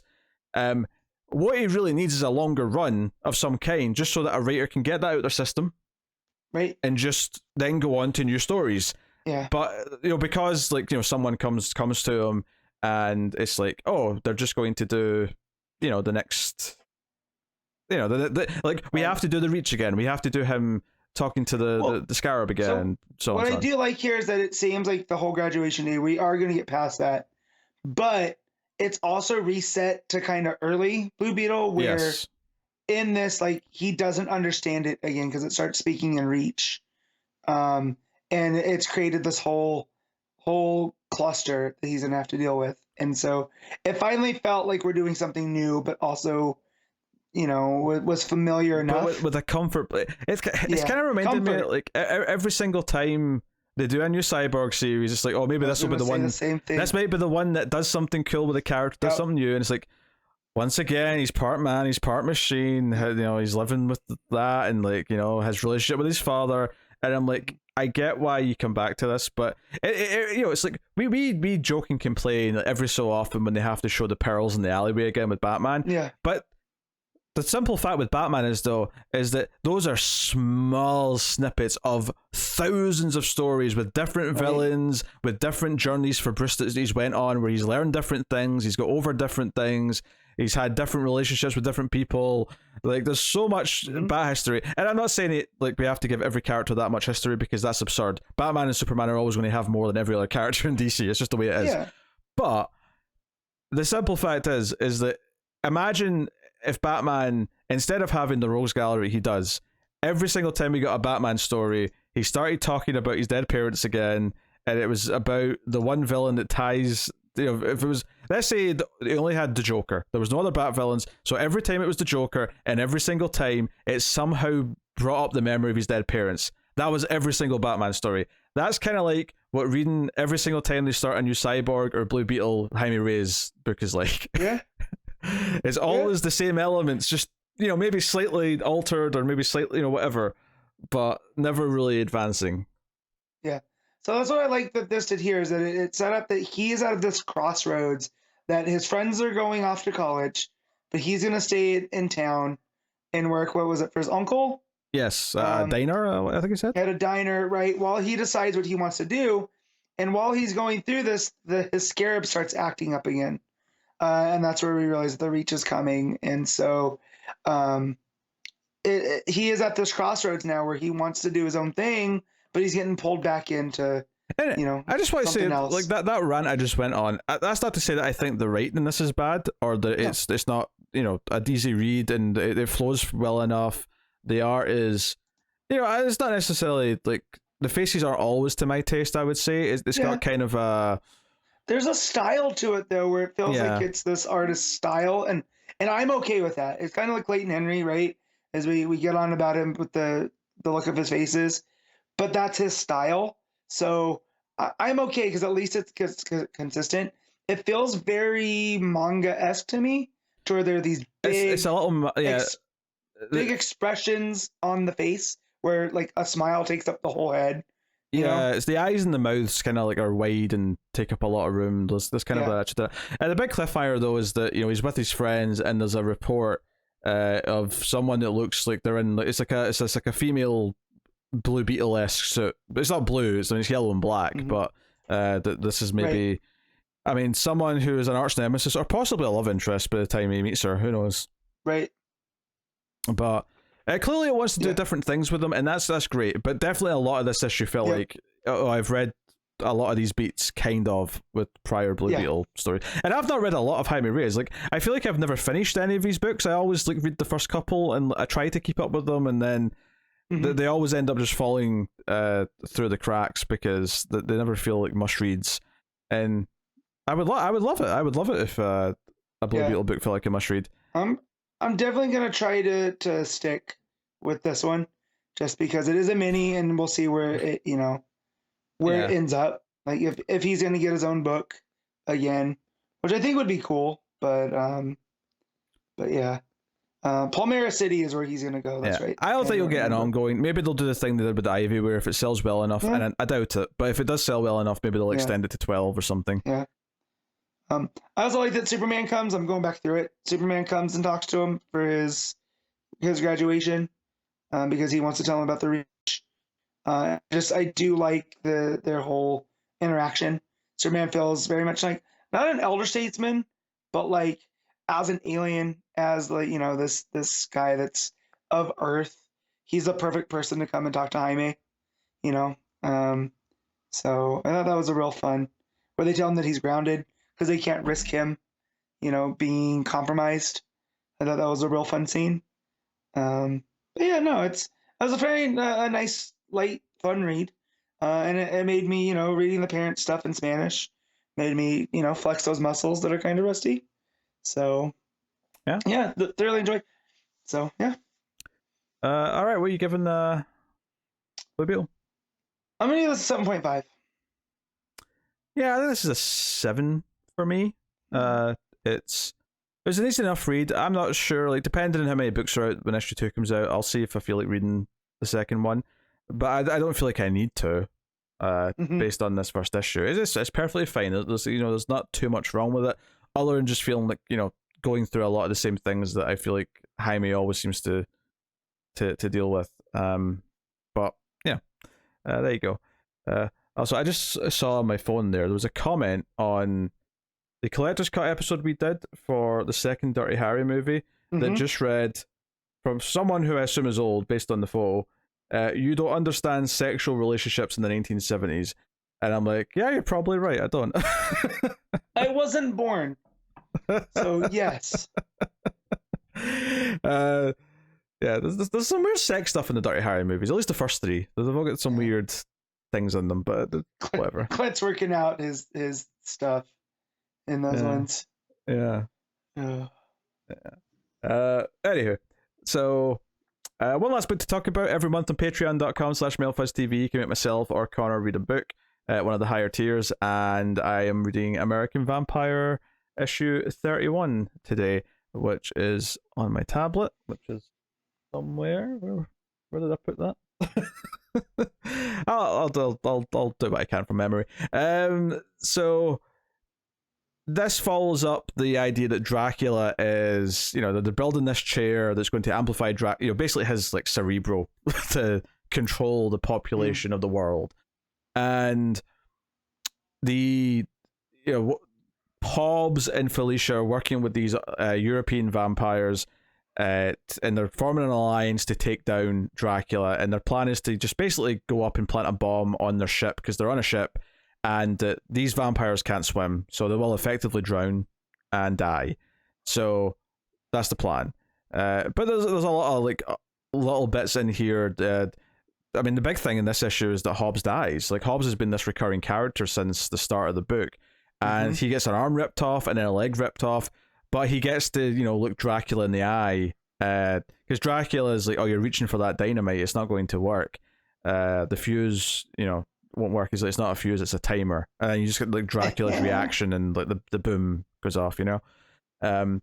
But there's some interesting like progression in here. Like, obviously all this stuff is really effective. There's a good bit of tension, and they're on the little boat, like they're on like a little speedboat to go up to the ship and stuff.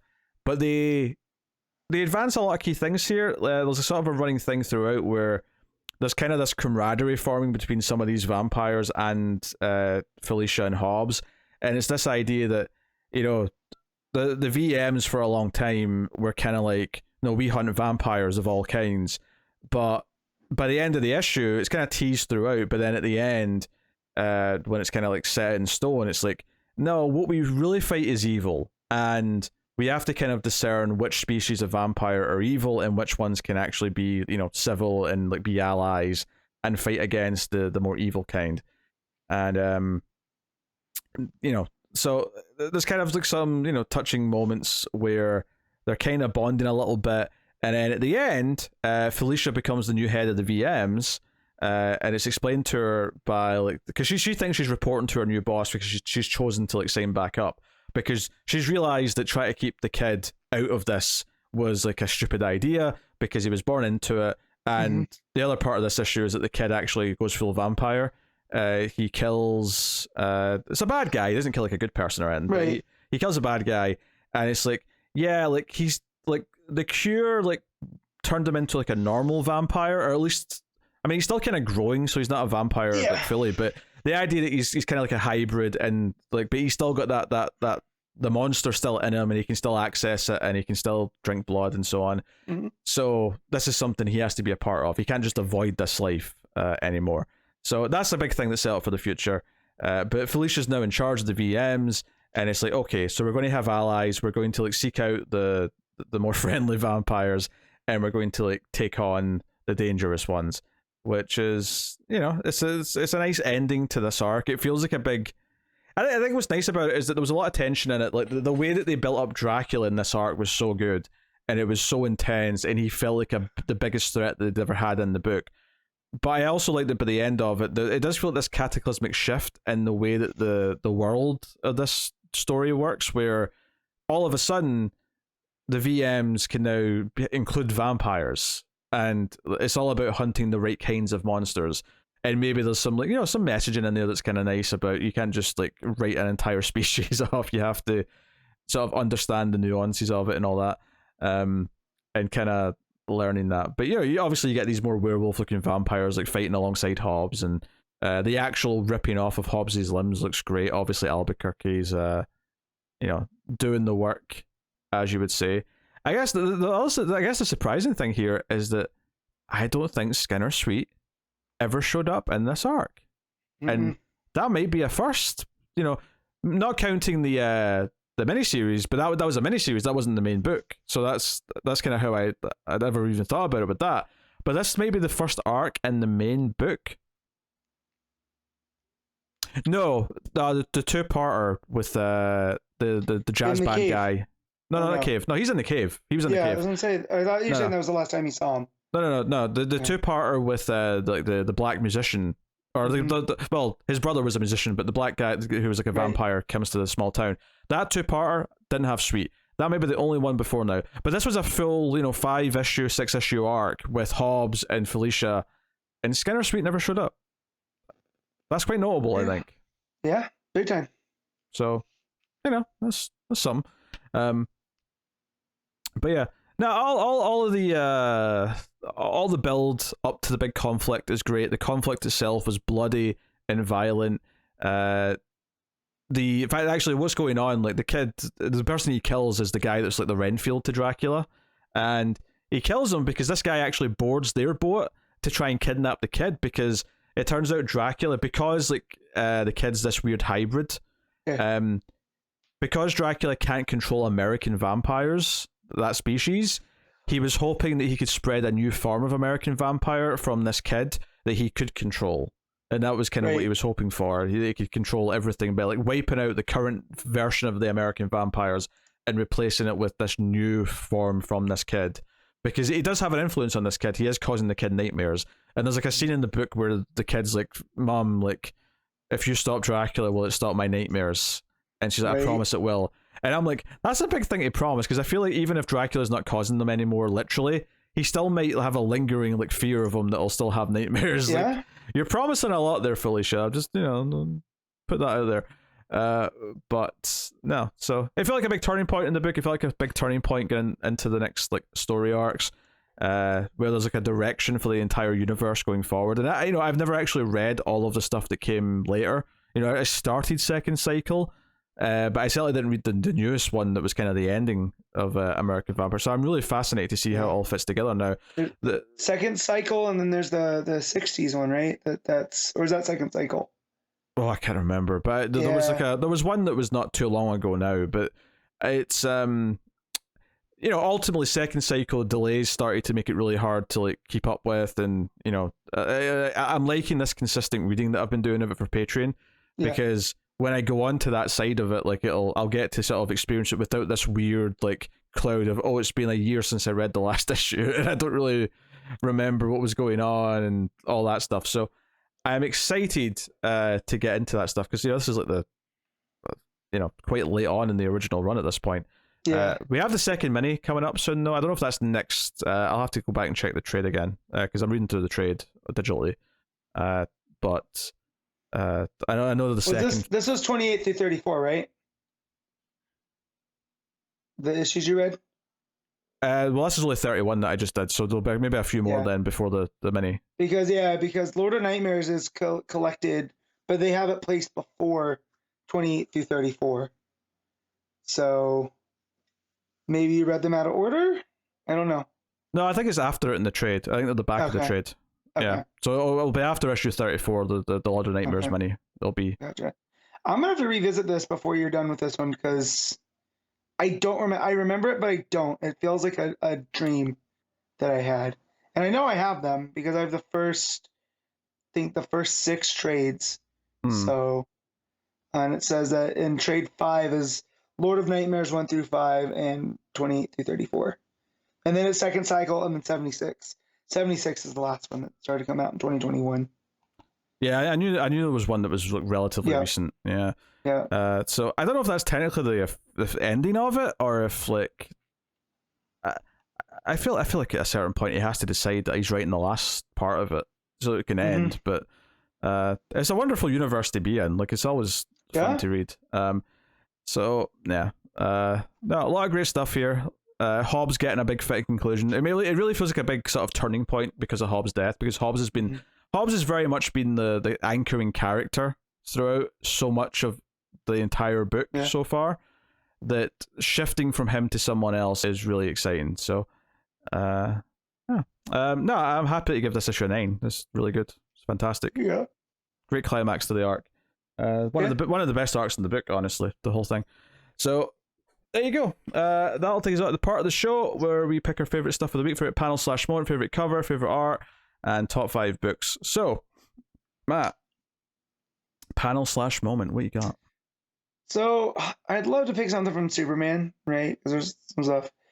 But then you also have the Nightwing annual, which, there's a lot of stuff in the Heartless. Mm-hmm. But the thing that left an imprint in my mind the most was Grundy showing up in JSA. Sure. So realizing that Grundy and Huntress are on the same side, and then he just says, whatever he says, I can't remember what if it was Monday or Born on a Monday, whatever. It's a real fun, and and it makes it look great. So yeah, that's mine. Yeah. What's my moment or panel of the week? There is some great stuff in that JSA book and that Nightwing book. I think I'm going to go with the heartless kid's reaction to the Grayson's death. Mm-hmm. It's such a moment, because I think I was worried about him including the Grayson's death. So not only did that moment alleviate the worries, it was instantly exciting, how it was being used. Because he's looking at this and enjoying the fact that he's looking at a death, and that's the only connection to Grayson's past, and that's one that I'm happy with. It doesn't feel forced, doesn't feel like this contrived retcon or anything. It's just he just witnessed it. Because there was an entire crowd, so why not? But yeah, good stuff. Cover of the week. There's actually not a lot of variants for some of the books because the annuals don't tend to have a lot of variants. But I've got an easy choice. I think my pick's the main cover for Just Society of America, which is Huntress with the sort of the GSA kind of and sort of like ghost form behind her. It's just a really nice image. That's it. The Paquette variant with Alan Scott's quite well drawn too, but pretty good too. The main cover is my pick. What you got? Gotcha. I really like the Batgirls, even though I didn't read it, but you did. That's a fun cover. It's the split between them. Yeah, it's got their parents behind them. Their respective parents. Let me look at. Let's see what the Nightwing ones are real quick, because I forgot. I looked earlier when we started the show, and they have ran away from my mind. That's just heartless. Yeah, I'm gonna go JSA as well. That is just a good cover. The regular one. Yeah, no, it's good stuff. All right, art of the week. I'm gonna go with Janen's easy. I'm gonna go with Pansica for the Nightwing. I really thought it was nice, and it complements that style that we've had in Nightwing. So, I'm going with the Janin. I just think it was overall the best presentation of the week. Although there was good moments in Batgirls, obviously. The art, well, not as good as Redondo, did fit the darker backstory that the character was telling. So, I'll go with Janin for Just Society of America. All right, top 5 books, Matt, go. All right, so number 1 is going to be the Nightwing Annual. Number 2 is Justice Society. 3 is I remember. 3 is Blue Beetle. 4 is Detective Comics, and 5 is Superman: Return of Kal-El. Yeah, my number 1 is probably Nightwing Annual as well, and then Just Society is number 2. Number 3 is Batgirls. Number 4 is Detective. Number 5, Blue Beetle. Graduation Day. Yeah. There you go. Okay. So I'll tell you what's coming next week from DC Comics, everyone. So gather around for a yarn. So coming next week is Batman 130, Poison Ivy 7, Batman and the Joker, The Deadly Duo, issue 2, Dark Crisis Warzone, issue 1. Maybe this one shot won't feel like a waste of time, but we'll read it anyway. Find out. The Joker, The Man Who Stopped Laughing, issue 3, Gotham City Year 1, issue 3, Sword of Azrael, issue 5, Monkey Prince, issue 9, Batman Nightwatch, issue 4, and Mad 29. So I'm definitely going to read that one shot because I don't have a lot of other books next week. Yeah. So check who's on the cover of the Azrael book. Of the Azrael book? Yeah, it's Father Valley. Oh, shit, yeah. Ram V. Yeah, that's pretty cool. I'm not getting caught up on Sword of Azrael, but maybe if Connor's on. Of course not. I'm sure he's been reading. But that's cool. I mean, I like seeing him pop up. We kind of had a feeling because if he's involved with the Order of St. Dumas. That so next week, popping up somewhere. I have 3 issues and a Patreon book. I got 1, 2, 3. I'm caught up on Monkey Prince, so I'll get that one. Is that 5? Because you're reading Poison Ivy as well. You're reading Poison Yeah. Ivy and Monkey Prince. You'll have 5. Yeah, because you're reading all the ones I am. So, Yep. yeah, Batman, that's an oddly Ivy. quiet week. See, if I had checked this week, I might have just left American Vampire for next week. That's But okay. Whatever. There you go. Yeah, that's okay. We'll somehow ramble on to give you a full show next week. Sure. But that's what's coming next week from DC Comics. So very good, and yeah, so look forward to that. But that is the show. That is episode 333 of Comics from the Multiverse. Of course, let us know what you thought of the books. Where you can get us on the Twitter at DC Comics Podcast. You can comment in the YouTube comments, which helps out the videos a bit, as does liking, subscribing. And you can rate the audio podcast 5 stars or whatever on iTunes or wherever you get your podcast from. All of that does help. Share us out with your friends. And of course, if you want to support us financially and help keep all the content coming, including this podcast, you can go to patreon.com/MailFuzzTV. And you can get early access to the show at the $5 tier. You get it whenever it's ready on the Saturday night versus the Sunday. And, you know, it's depending on your time zone, it may be quite late, but you get it a bit in advance. If nothing else, it's there for you waking up on the Sunday, worst case. Yeah. But go and have a look and see if you're interested in helping other content and so on. So, but that is us. That is Comics from the Multiverse. Thank you very much once again for watching. I should probably also occasionally promote other things, because the audio listeners will get to see them on the screen. So there's a Discord. Check the description for links if you like. There's also other YouTube channels with movie podcasts and TV reviews and things like that. There's 3 movie podcasts now. There's a horror movie podcast called Screams After Midnight, a sci-fi movie podcast called The Atomic Cinema Experiment, and a new movie podcast called The Collector's Cut, which is working through franchises and batches of movies that fit a theme of some kind, which is where I've been doing the Dirty Harry movies. And someone accused us of not understanding sexual relationships in the 1970s, apparently. I can't imagine it's that different than now. I really can't. It's only 50 years ago. There's a running thing in the first 3 Dirty Harry movies where Dirty Harry will encounter like a more of a new age sexual act where it'll be people having a threesome, and he'll just kind of look grumpy about it because he's kind of old school and doesn't really get like new free love or anything like that, because he's you know. I'm sure we crack some jokes and whatever. Anyway, Dirty Harry's a square. It's kind of in his character, you know. He's in San Francisco and he hates it. So yes. If you walk up to Dirty Harry and say something about the Shocker, he won't understand what you mean. Yeah, he'll think it's tying a guy to a chair and hitting him with a cattle prod. That's what the Shocker is to Dirty Harry. And if you don't know what the Shocker is, Google it. It's safe. Thank you very much. We'll see you next time. Real side story.